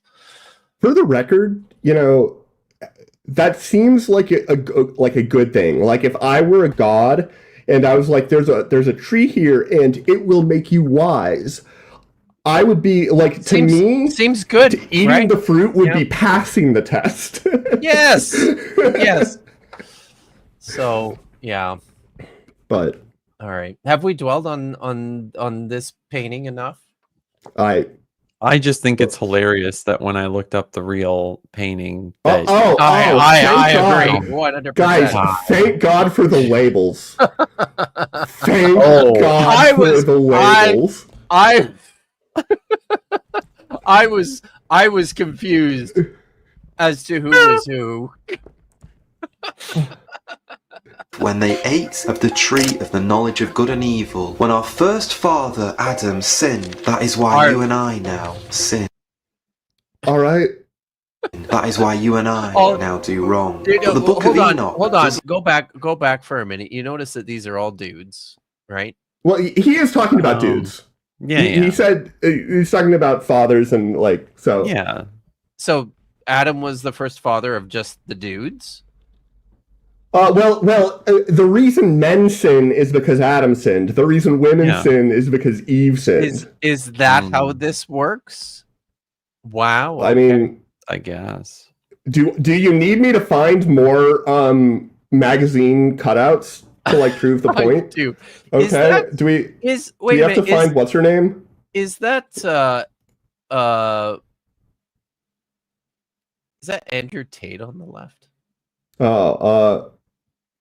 Is it Andrew Tate? From the where we just were? Where did you? Where was it? Where are we going? Not there. No. Where are there we you? go. Wasn't that lady? No, I don't think so. No. Okay. No, it's not. No. Andrew Tate not doesn't quite. wear hats. Those are gay. Okay. He does listen to Natasha Bedingfield, though. Really? Wow. Okay. Hey, everyone in the chat, you know what I mean by that. I'm not slurring people. I'm impersonating Andrew Tate. Yeah. It's the reason why he would wear a hat, and hats are awesome. So yeah, I feel like I recognize this dude in the middle. He's got a sin. That is why you and I now do wrong. But the book of Enoch doesn't teach that. The book of Enoch would really imply that sin was Okay, so Bree, this has come up multiple times in the show. Is there a cryptid that looks like an angel, but the wings are its nitties instead of its like on its back? Because these are coming right out of the chest. So asking for a friend. Learned by these fallen angels. As well as Azazel, there was another angel called Yazar, and he, according to the book of Enoch, this guy's wings look pretty sad, especially compared to chest wing angel. But he looks pretty happy about it. It's true. That's true. So, angel called Sem Yazar, and he, according to the book of Enoch, taught the people of earth how to do magic. Then we have the angels Kokabiel, Ezekiel. Why are they all blurry faced? I don't understand. do you know what Kokabiel means? Means No. Means the stars of El. Okay. So these are the so-called the heavenly host. You know. So, but again, they're all apparently part of the angel witness protection program. We have to keep their identity concealed. Yo, I mean, they may have watched God commit like the genocide of genocide. So if they ever, I mean, they need to be protected, right? Like, yes, of course, there is a vengeful God out there looking for them. So I mean, when you've seen the Nephilim, it's true. Whoa. Bree says they would be more of display structures and flight capable. No doubt. Yeah. I think, yeah. I mean, I guess it makes sense, right? Like the more absurdly useless giant wings you have, that means that you had to be like very fit and healthy otherwise in order to like survive. So, what a it's peacocking. What a fucking pain in the ass to go through life with, and not just like it would be bad enough having wings coming out of your chest, but then to have a 35-foot wingspan coming out of your chest is like that's on another level. Yeah, and those poor fuckers. Yeah, because I mean, it seems like if you like, where do you even fold them? Arakil, Shamsil, and Sariel. Identity concealed. Plastering their names all over. You had one job. What's that?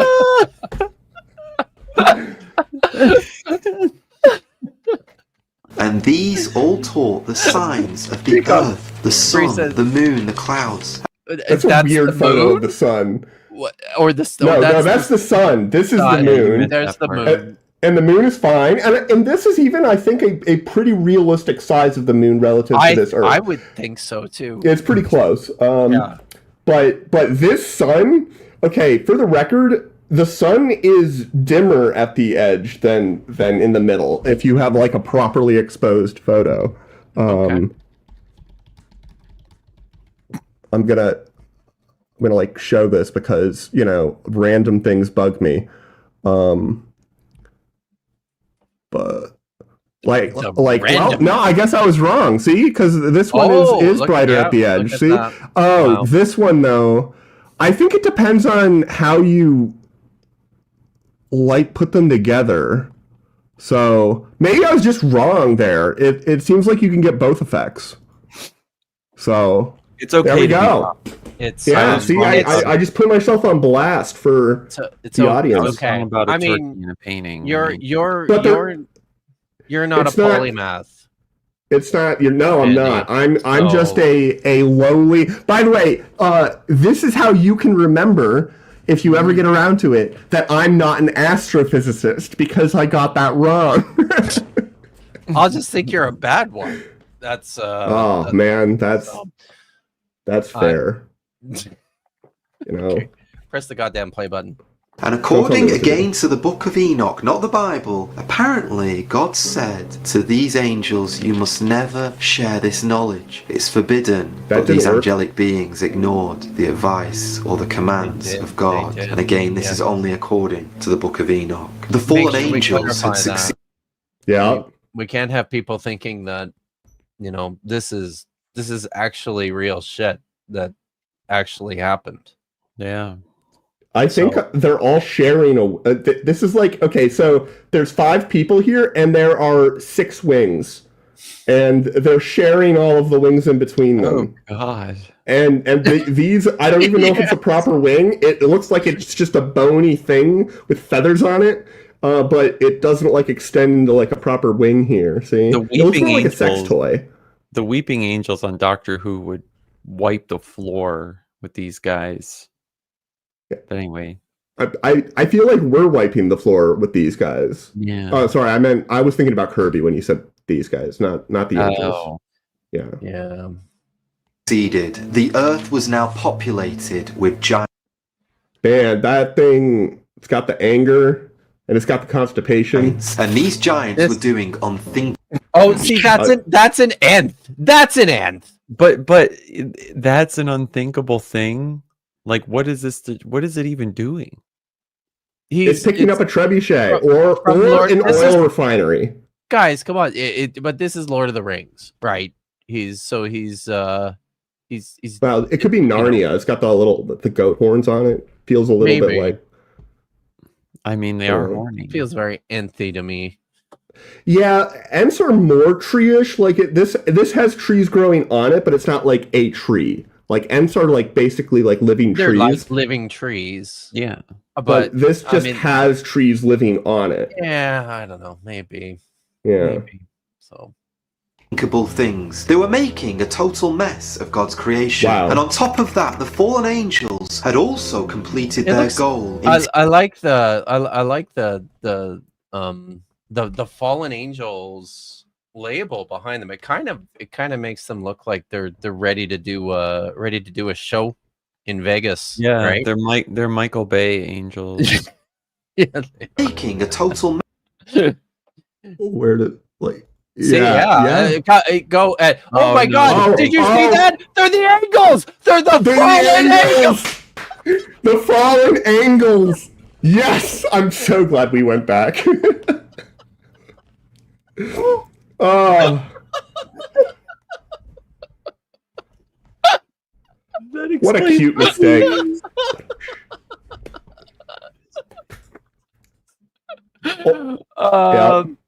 Get your tickets, folks, to go see the fallen angles.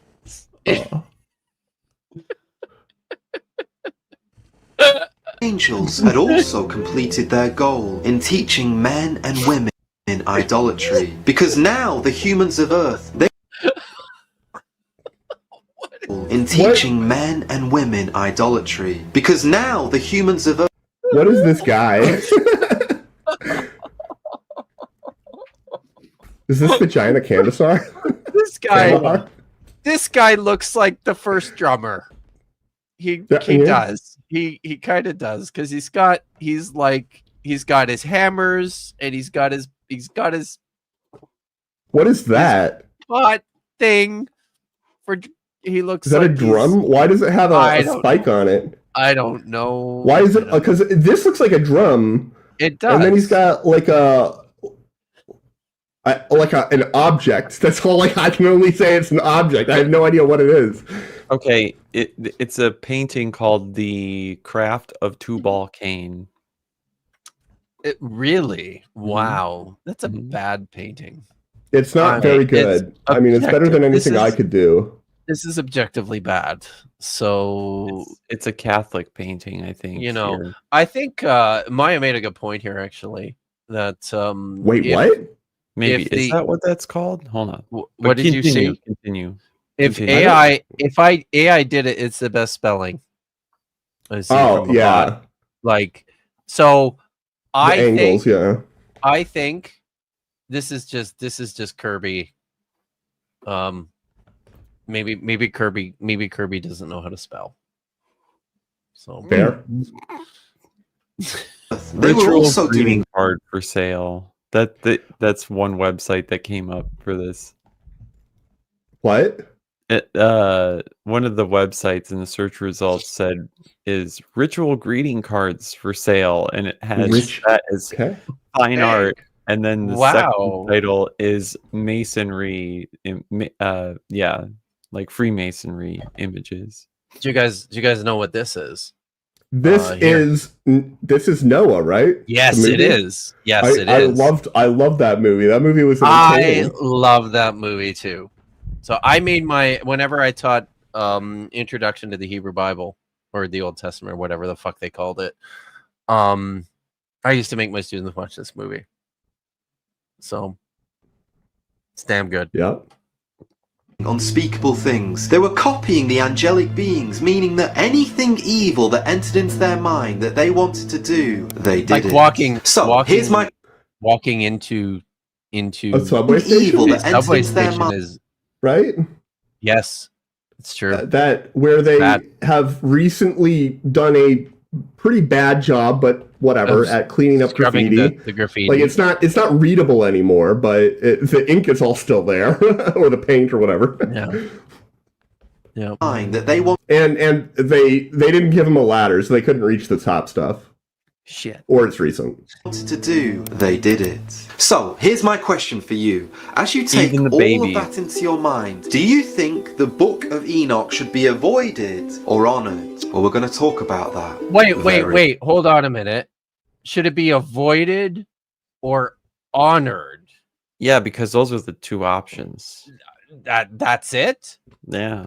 I mean, can't you just read the fucking book? Apparently he did. Well, then that would be honoring it. Would that be honoring it? Oh, yeah, because it wouldn't be avoiding it, so it would be honoring it. But then he's committing a sin, right? If he's because he read it, he had to read it. He read it, so you don't have to. No, yeah, but when you then present it to millions of people, that makes it okay. Wait, he's the hero. No, he didn't really read it. He's actually just getting this from an article. It's not clear he knows how to read. He's the hero we deserve. Right, because the fallen angels tell us everything we need to know about his research skills. They certainly do. Yes. Soon. In our story, we then meet a handful of men and women who were broken by what these giants had done. They were afraid. Are we getting back to the how do I say this? The mechanics of reproduction problem that you get with giants? Of them. They did not like the angelic beings, and so what did they do? They cried out to the only one who could help them. They cried out to God, and the Book of Enoch says that the Lord God answered their cry. This ancient text then goes on to say that God called 4 of his archangels and called them to act immediately. Firstly, he sent the angel Uriel to go and warn Noah to build an ark. Why? Because God was about to flood all of the earth. Yeah, they probably should have kept their mouths shut. They're like, hey, God, help us. And he's like, here's how I'm going to help you. So, fun fact about all the angels. Oh, hold on. So Noah, okay. So whoever wrote Enoch, were they just like, well, I mean, yeah, sure, all these people prayed, but Noah, I mean, he was the most righteous. But we're still going to drown all these other people who really wanted God to help. Yeah, they were continually evil all the time. They were continually evil all the time, right? Even when they were praying for help, it was yeah. And when they were born and stuff. Oh, yeah. So it's just like they came out looking like Voldemort did right before his resurrection. Yes, babies. Of course. Don't forget the babies. They need That's what I'm saying. Exactly. They're like weird and scaly and evil because they were little Voldemort babies. So I wanted to point out because this is something that will often get missed. Thank you, missed. In the Book of Enoch, and there's a ton of additional early Jewish literature that's either based directly on Enoch or drawing from a lot of the same source material that Enoch is. So this is repeated throughout early Jewish literature. Excuse me. The angels that get names, like, I mean, this is a new thing in Second Temple Judaism, is to give angels actual names, and they all contain theophorics of El: Uriel, Raphael, Michael, Gabriel, Azazel. So yeah, that's fun. Wait, hold on. Were they sovereign citizens? Because sovereign citizens, or at least the like Moorish nationals, a lot of them do that. They add L to their name. They add L to the really? Is that what they do? It's a pretty common thing. Really? Wow. Yeah. Wild. Okay. Yeah, I had no idea. I had no idea. So go figure. Away all of this sin, and anyone who hid inside of the ark would be safe. Secondly, God sent anyone who hid inside of... You got to pause it for a second. Just because. Kipp Davis has written no. Okay, carry on. Beautiful. Wait, is that in the middle there? Is that like Shem with a cowboy hat? Yeah, he is, or a sombrero, right? That's like a serious. That is a serious southwestern hat. Ham and Japheth are like, bro. So and what are these? What? Are those flying chupacabras? Wait, there's a unicorn. Look on the ark. On the ark, there's there is. There totally is. That is on the ark. What happened? Happy. Wait, is this implying that the unicorn is different than the horse kind? Because you see, there's horses, but they're getting off the ark. They didn't think of people like in the Renaissance period didn't think of kinds in the same way that Ken Ham, unbelievable, or Henry Morris thought of kinds. Right? They just understood that meant every species. So yeah, because they didn't know about enough species to realize the magnitude of the math problem. They really didn't. They knew about like sheep and cows and ostriches and horses and pigs and unicorns and hyenas and that was the flying fuckers with the tails. And that's it. That's all they knew about. So, but look at this ark. It's got like what is the special the special compartment at the back there? It's like a little hut for is that the bathroom? That's what the Lord shut them in. So I don't know how they went pee and poop in a sanitary way, but you know, this is where Christians smash in the theory of divine sleep or whatever, where like, well, it was a miracle to get them all on, and it's a miracle that they stayed there because it wasn't a miracle though. It was Russell Crowe walking around swinging the little incense thing. Holly says this for the Nephilim. See, it's like instead maybe not the rudder. They were trying not to drown. They caught the boat. They got on and said, "I'm on a boat." Yeah, fucking Nephilim, and I'm on a fucking boat. Also, I just gotta say, they're getting off the boat. This is after the flood. That's right. They are. What happened to the unicorn and the flying chupacabras? No. They were all. I mean, those were all totally animals that everybody knew about. Tap in after the flood. Like it's How does that arcing of the ark work out in the cubits? It's not quite to scale, right? I think it's it's the the dimensions are not right either. The basic shape is not right. Yeah, it's got some problems. But I mean, you guys. The ark would be safe. Secondly, God sent his archangel Raphael to lock who? Azazel away in darkness. Do you remember how I told you I was going to come back to the angel who taught men and women to do bad things with metal? With metal. He just taught them how to do bad things with metal. Not any good things. Nobody taught them how to do the good things with metal. Taught them how to fight. Well, the book of Enoch says that Raphael will bind Azazel hand and foot and cast him in a desert called Judeo. And it says that when he's cast into this desert, he will be covered in total darkness, so his face will never see the light again. Now, Here's an interesting theory that people who believe in the Book of Enoch propose. They say because Azazel was the angel who taught men and women how to fight. What are these guys? Is he? I like the blue punching? giant. I do too. But is the guy punching his fist? It's really not clear what's happening here. Wait, really isn't. Is there like a horse that's like sideways up in the right? What we have here is the AI can't decide whether this is a horse or if it's a nondescript AI object. So it turned out as sort of a horsish nondescript AI object. Say with the horses on the left there in the background are it's got like it's got a mutilated leg. It's just a fucking mess. This horse has two heads, I think.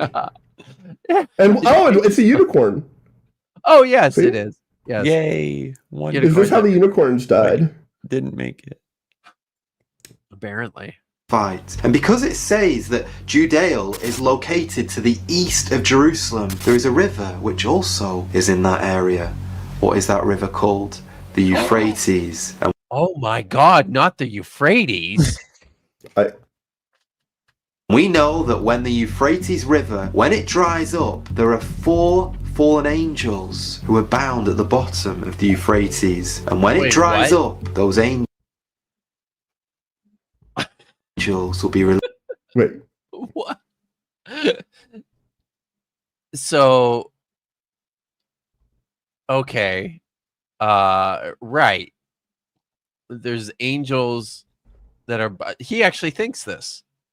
That there's angels. He does think this part, but he doesn't believe the Book of Enoch. That's why I said this is why I said before that if your epistemology, your way to come to know things, can include these kinds of spiritual claims, I mean this is heavy shit. That's wild, right? Yeah. Even if it's symbolic, what is your basis for rejecting a lot of the ones in the Book of Enoch when there seems to be a direct correlation between this book and that one? Like you have no way to do this except for man-made tradition telling you that this is one to reject and this is one to accept. So because there is a pretty clear relationship between Revelation and Enoch. Yes. This is one of these clear relationships, right? I'm just very troubled by the fact that he's like, yeah, dude, there's angels bound on the bottom of the fucking Euphrates River. It's gonna dry up one day and they're gonna get out. You should keep an open mind. Judgment loose. Like the Euphrates is one of the most important rivers in like people know what's on the bottom of the Euphrates River. Probably mud. Yeah. Yes. There's traffic up and down the Euphrates River like all the fucking time. And there has been for thousands of years. They're bound supernaturally, Kipp. They're outside of space-time. Right. Yes. But they're totally there because I believe it. Oh my God. They're a dragon in my garage. You can't see it, you can't hear it, you can't smell it, you can't touch it, you can't taste it. But it's there. Sure. Yeah. Thank you, Carl Sagan. That's Sagan, right? It sounds like something Sagan would. Yeah, the dragon in the garage. The bottom of the Euphrates, and when it dries up, those angels will be released. And that's not all. When this river finally dries up, 200 million people will begin marching to fight for a big showdown in Megiddo. So the theory that those who believe... Yes, because in our modern technological era, we're going to actually send that many foot soldiers anywhere anymore. Right? I mean, we just do all our fighting with the fucking drones now. Well, I mean, until you destroy all the drones. Oh. The only reason to go on foot now is if you're trying to conquer a region where that type of military action is not possible, right? You have to do like something. Eventually you do have to sort of do stuff on foot if you want to actually like occupy, but if you just want to destroy, you really don't. Yeah, we don't need that shit anymore. Like this idea of a mass human scale fighting force is absolutely ridiculous now.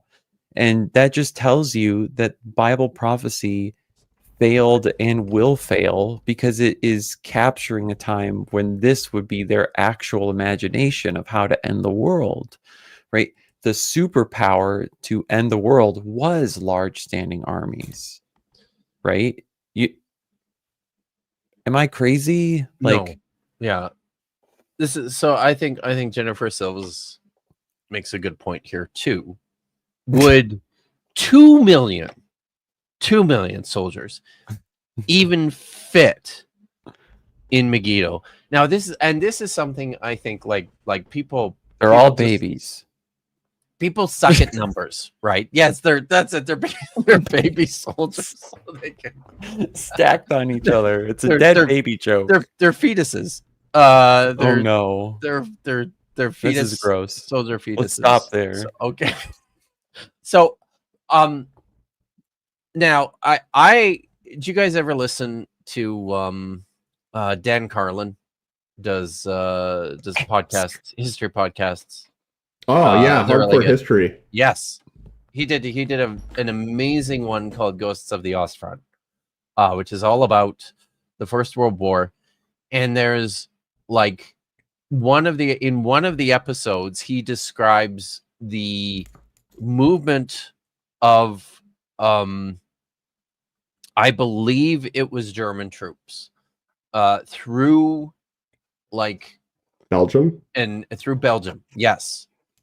And says that it was like it literally took 3 days for like all of them just to get through the village. And that was like I think he said it was like 100,000 men. It was the largest company ever assembled for any kind of military action in history to that point, right?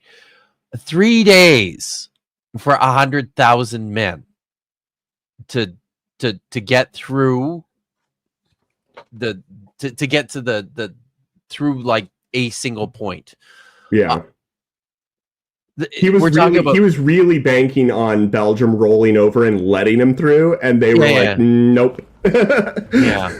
But 200 million, like moving 200 million, that is that's like 2/3 or all, like more than half, certainly, of the entire population of the United States, right? Yeah, it's a little less than 2/3, but yeah, it's more than half. Like, and they're all going to march across the dry Euphrates. Do we even have that many people in like in military service on the entire globe? Well, yeah, but I'm saying even if every single man, woman, and child that lives within 500 miles of the Euphrates got up and started marching, is that 200 million? I don't know if it is.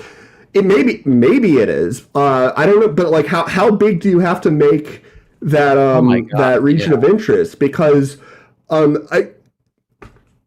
Iraq is not known for its like exceptionally high population density, right? It's the entirety of the US and EU standing forces going against China, India, and that's it. That's 200 million? That could do it. Wow.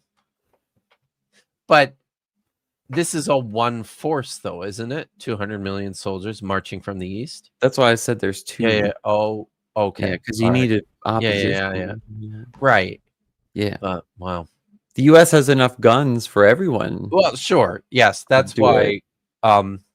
Maybe they will arm themselves with copies of my book.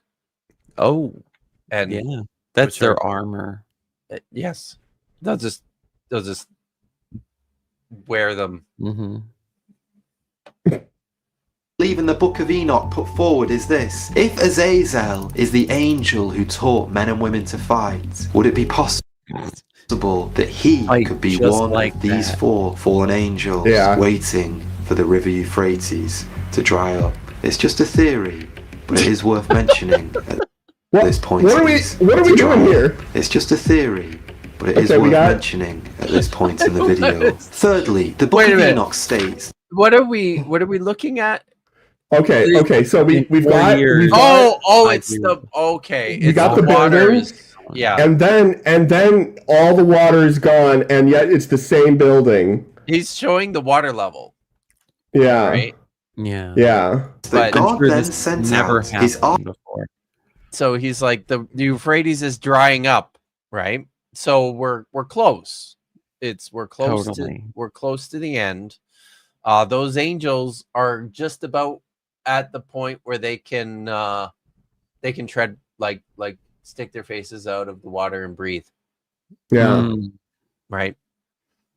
In the video. Thirdly, the Book of Enoch states that God then sent out his archangel Gabriel to, if you like, delete all of the giants and all of their sons off the face of the earth. Why are you using? Look at the wing head. If you like delete, like, is he censoring for YouTube? Yeah.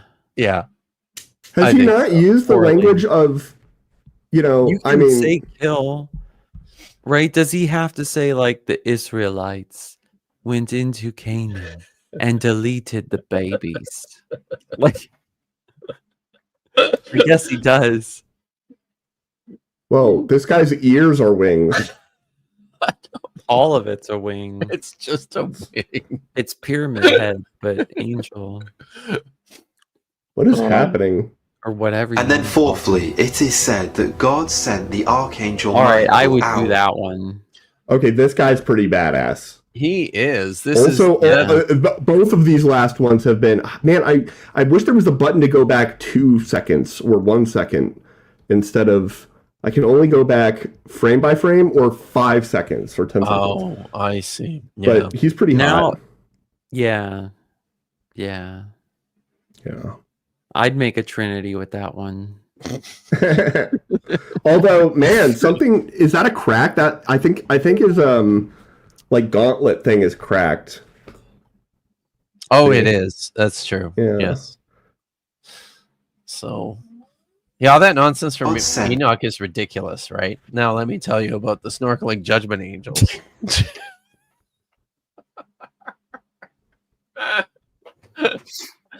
The archangel Michael.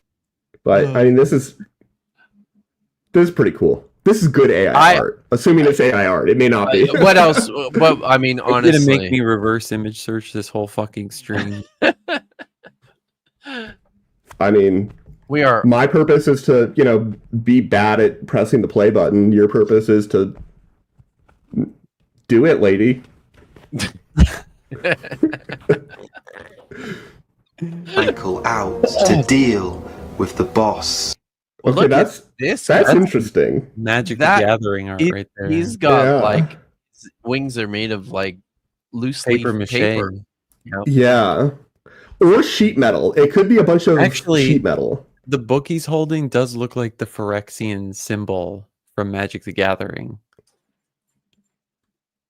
Yeah. And you know what's interesting about the Phyrexians? I don't know what that is. They're a race of humanoid plague machines, basically. And they children. Shut up.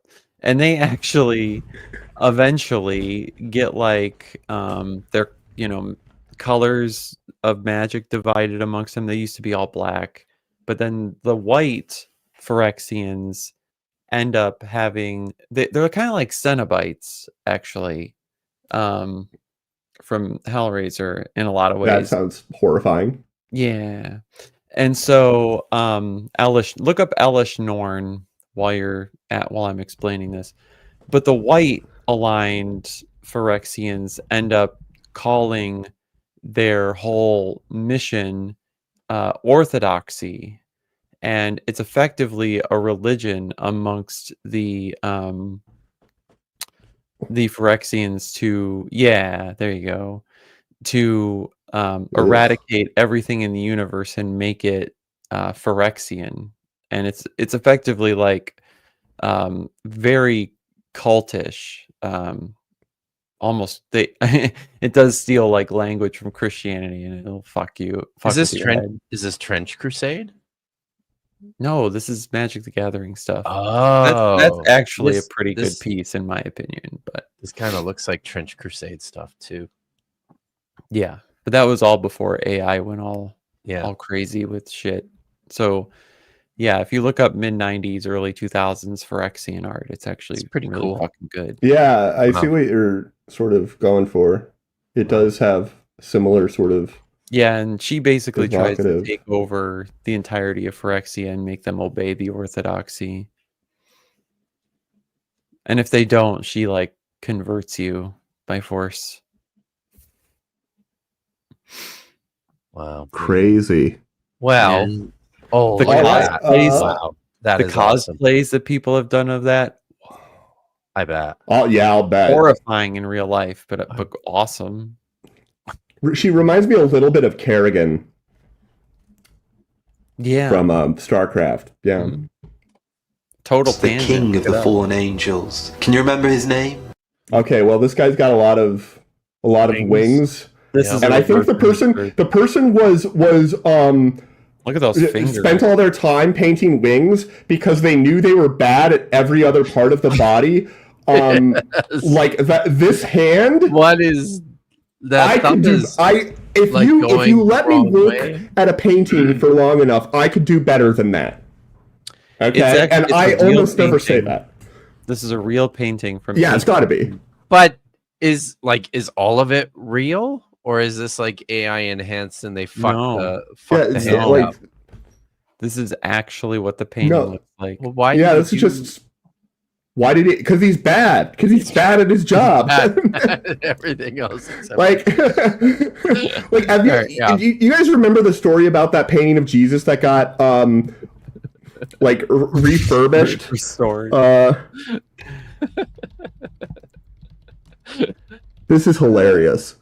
But could it be one of those art pieces where the artist is like taking a shit on an artist that they don't like? Because that's literally what they did. Like, didn't Caravaggio like make one of his opponents like or nemesis or whatever into like a demon, or painted their head on the crotch of a demon? Maybe that's what he's doing. Yeah. That tracks. I will I'll go with that. So it reminds me of this attempt to repair this painting. Right. Yes. And you ended up with this.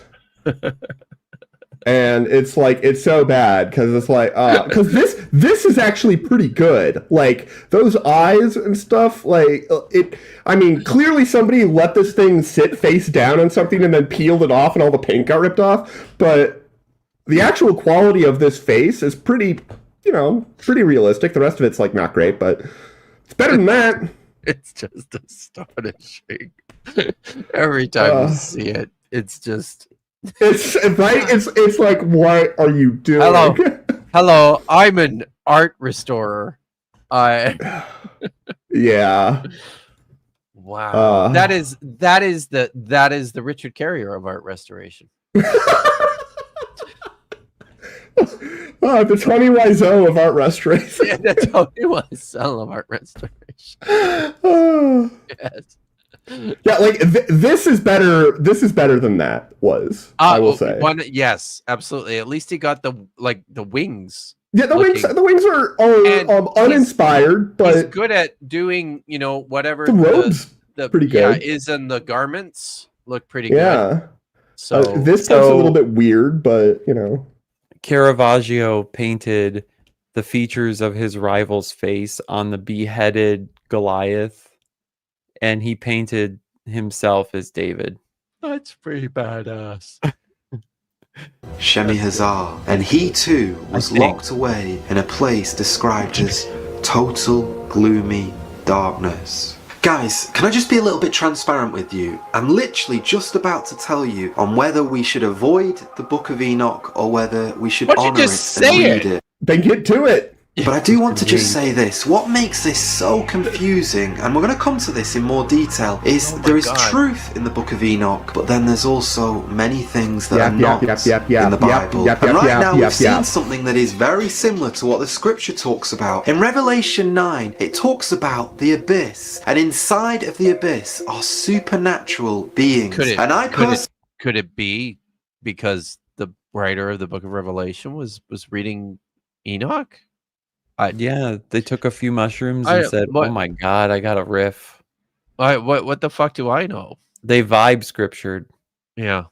You don't know much. Otherwise, you would have written a book by now. I probably would have. It's true. Yeah. Abyss, and inside of the abyss are supernatural beings, and I personally believe that as the earth winds down. So I was ready for him to say, "I've personally seen them." I was there. I was expecting that to happen. And then to go into a long story about how he had a really rough experience in the K-hole one time, and that's how he met all these supernatural beings. In the final moments, as Revelation 9 says, the abyss will be opened, and these bad, evil, supernatural beings will be released on earth, and those people who are still alive will see unthinkable they're things. just misunderstood. Yeah. Go on. Released on earth, and those people who are And then we got another dude with a backpack. Yeah. Still alive. We'll see. I wonder if this is the friend of what's her name? Of Camping Girl? It says the reason that these angels were attracted to the women. Yes. In case you didn't catch this chat earlier for our newcomers, this perplexed us. And it's the angels wanted her peace because of her long hair. Her long hair and her pixelated face. Yeah. Unbelievable. I love how all of the images that when I mouse over here, he's got his eyes shut. Are supernatural beings, and I personally believe that as the earth winds down, in the final moments, as Revelation 9 says, the abyss will be opened, and these bad, evil, supernatural beings will be released on earth, and those people who are still alive will see unthinkable things that aren't even worth thinking about right now. Okay, the first huge... But I just made you think of them. Right? Oh, I lost the game. These aren't white. Oh no, what happened to... Okay. He said he Discorded me, fuck, my wife is out, but I think he meant his Wi-Fi. Oh, okay. Okay, I was really confused. I was like, I mean, if you're... Well, how do we end the show? I don't know. We just got to the part about the errors. I really need to hear these errors though. I mean, we are already over schedule. I could try and really piss off my family. Yeah. Do you need to go though? It's been a Oh no, I was just gonna play more video games. Nice. Until inordinate hour. But what video game? World of Warcraft. I have never gotten into World of Warcraft. One of the healthiest choices I haven't made. Hang on, I gotta instruct Kipp on how to end a stream without via his phone.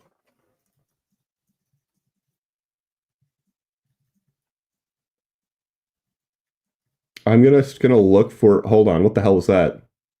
Oh my god! What is this? Okay, I'm just gonna play it. No, Jester. Yeah, well, yes, I do. Turn the audio back on. It's so much worse without the audio. It's very perplexing. And he's like, I don't know what's going on either. Tap, it's muted. I know it's muted. Oh. I did that on purpose because I thought you were like trying to think or stuff. But I can unmute it. I mean, we skipped ahead, so we won't even know what he's talking about. Enoch says that Methuselah, because he looked at Noah's appearance and he was so perplexed by how unusual it was, he then decided to pray. Methuselah saw baby Noah and was like, and right now we've seen something that is I want to... Shit.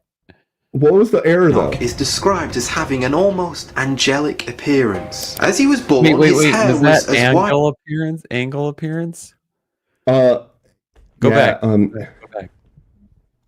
Oh, he's You back. can pray to Enoch himself. Noah, in the book of Enoch, is described as having an almost angelic Okay, so you spell it right. Yeah. Appearance. As he was born, his hair was as white as wool, and his skin glowed like the sun. This is fun, right? So he's not even. So he's not even reading the actual. Like this is just summaries of what happens in some of these books. I really wish that's one of my frustrations with a lot of these guys is they don't actually read the texts. They just read these summaries of what happens in the text and yeah, but anyways, this is I think this is the error though that he's talking about is like the glowing Noah child. Exactly. Right? Yeah. Book claims that Noah could speak perfectly even though he was just a newborn baby. Yeah, that's not possible. Now please, everyone look at me, because I really do want to re-emphasize... Pause. Kirby, you believe that men live to 900 years old. You probably believe that the earth is only 6,000 to 10,000 years old. Yeah. But a newborn talking baby talking, that's the line. That is a bridge too far. No, there's that's angels possible trapped at the bottom of the Euphrates River that are going to be there's unleashed. Angels that could have intercourse with women. That too. Yes. But a talking babe, whoa. Boss baby is real? No. Baby geniuses. Baby. There's a great YouTube video breakdown of the Baby Geniuses movies, and those were really low effort movies. Yeah, Baby Genius. No Baby Genius. I have not seen anything. Yeah. This vital point. The problem with the Book of Enoch is it takes biblical truths and then it mixes it in with what would seem to be absolute total fiction. For instance, yes, because we can tell the difference, right? It's what's clear is that he can't tell the difference. Clearly not. Scripture that Noah's father was called Methuselah. That is biblical fact. And we know that Methuselah, Noah's Wait, father, go back. Methuselah. No, go back farther because I have to hear this. For instance, we know in the scripture that Noah's father was called Methuselah. That is biblical fact. And we know that Methuselah's dad was called Enoch. So no! Anthony Hopkins, no. This is the other thing. That he is apologizing for in the comment. And it's so funny that the one thing he says that is biblical fact that he emphasizes, he's like, I made a sentence and that sentence is a fact, and with emphasis, and it's just wrong. Biblical. Biblical. That is fact. not biblical. But he didn't acknowledge the fallen angles. No.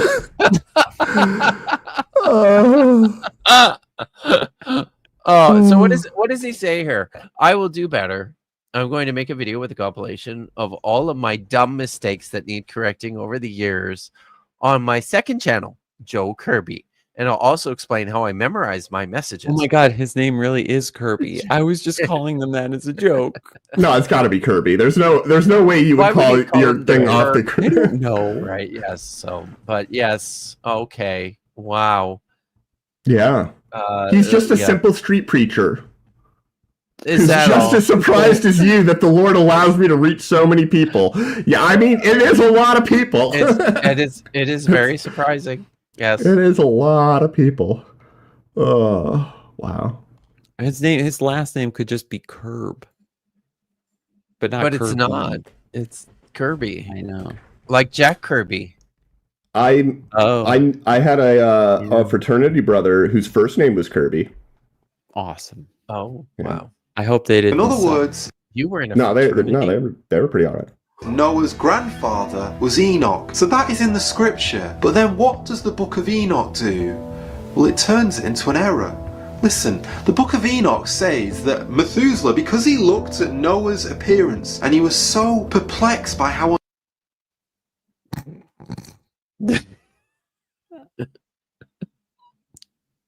unusual it was, he then decided to pray to his dad Enoch in heaven. And Enoch apparently said, hey, don't worry about it. Instead of calling your son Lamech, change his name to Noah. And don't worry, because God is going to do something new on the earth. He's going to bring judgment, but Noah and his family will be saved. Well, again, there's a truth there. Noah and his family. Look, wait, hold on. It's the That's the Kentucky Ark, right? Yeah. We need to go protest again. Oh, is Vandy frozen now? No, that was you. Was that me again? I think. Damn I thought that was. I don't know. Shoot. Family were saved. God did bring judgment on earth. But what's all this about praying to Enoch? Nowhere in the Bible do we ever see any of the characters in Scripture pray to someone else in heaven. Sorry. Pardon. What? He says. You want to hear that again? Yeah. Earth. But what's all this about praying to Enoch? Nowhere in the Bible do we ever see any of the characters in Scripture pray to someone else in heaven. I guess not the Lord. That is just not accurate. In heaven. Pray to anyone else in heaven. Yeah, but they do. They do. I need to pull this up. Is it Hebrews 11 or Hebrews 12?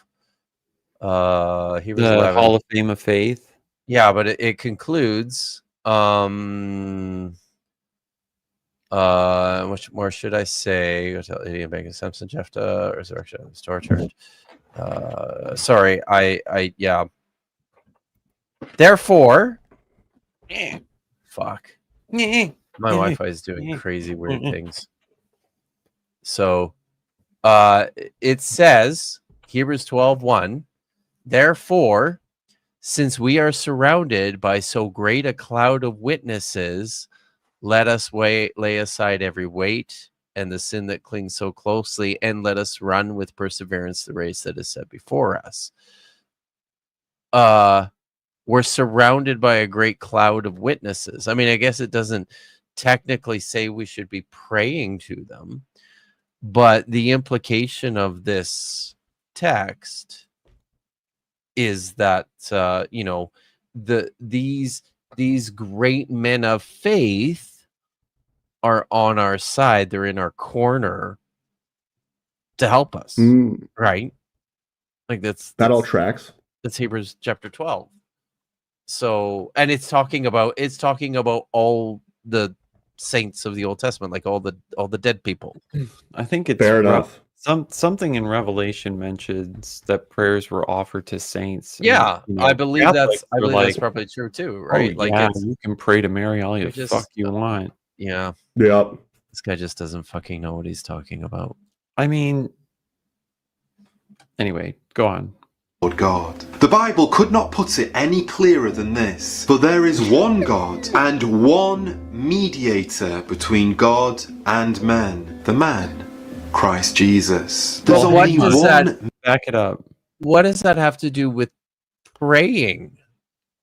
I don't know. So the idea is you're praying to someone to offer your case to God, But since Jesus is the Son, he's still God, and he, you know, is the arbiter of your case before God because he is God. It's not, hey, look, this totally makes sense.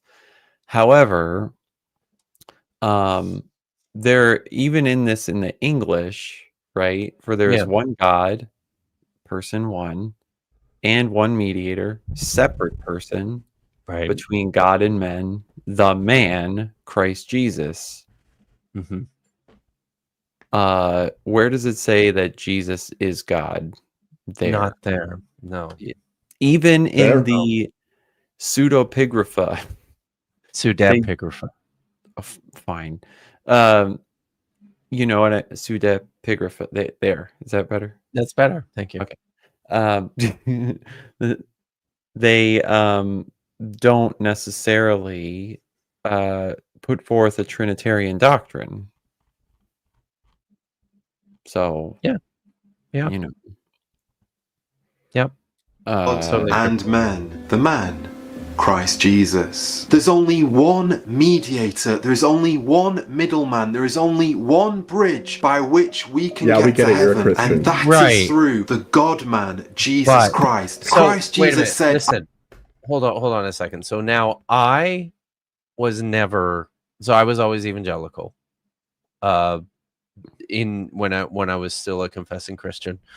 But I had friends who were Roman Catholic and Eastern Orthodox, and on this point, what they used to tell me was, like, of course you pray to saints. I mean, it's not the way they conceived of this was like, it's not any different than consulting with somebody that you respect, whose opinion you value. Sure, they're from a skeptical secular perspective, they're imaginary people. They're, but this is the way they conceive of them. They're not trying to look for mediation so much as it's just, reaching out to a friend or a parent or like a favorite uncle or someone like that, right?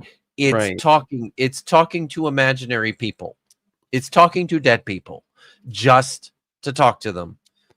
I talk to dead people. Yes, that's what it is. That's exactly what they're doing. But here's the problem. One problem with that, though, right, is that they ended up making these into patron saints, where there's the saint of this, the saint of this, which is, I hate to tell you, magic. Yeah. You believe in pagan magic at that point, right? It's not that. And I should just have a patron bunny foot. Why? I probably need to get going soon. So yeah. So we're at hour 3 here. So yeah, we are. So we went longer than we meant to. We should shut it down. What's coming up for any of you guys? I guess you've got Bad Science Sunday. And I should be there tomorrow. Unless you should I sleep through it. That could happen, but I believe Ember's going to be there. So yes, I mean whatever. There's a message for you. So I will. God. So Mom is speaking, but yeah.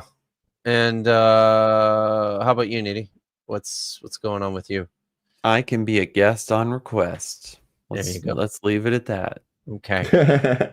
So next week I'm basically off. I am. I will release a video next week, an actual edited video, which is the first one I've done in a little while, which is fun. And so I'm doing that, and then I'm going to be away on a secret holiday at an undisclosed location. But it's not a secret when you tell us. But it's at an undisclosed location. So it's fine. That's secret. Nobody knows where I'm going, dude. Nobody. I'm teasing. Yeah. So yeah, I guess we'll be back in 2 weeks.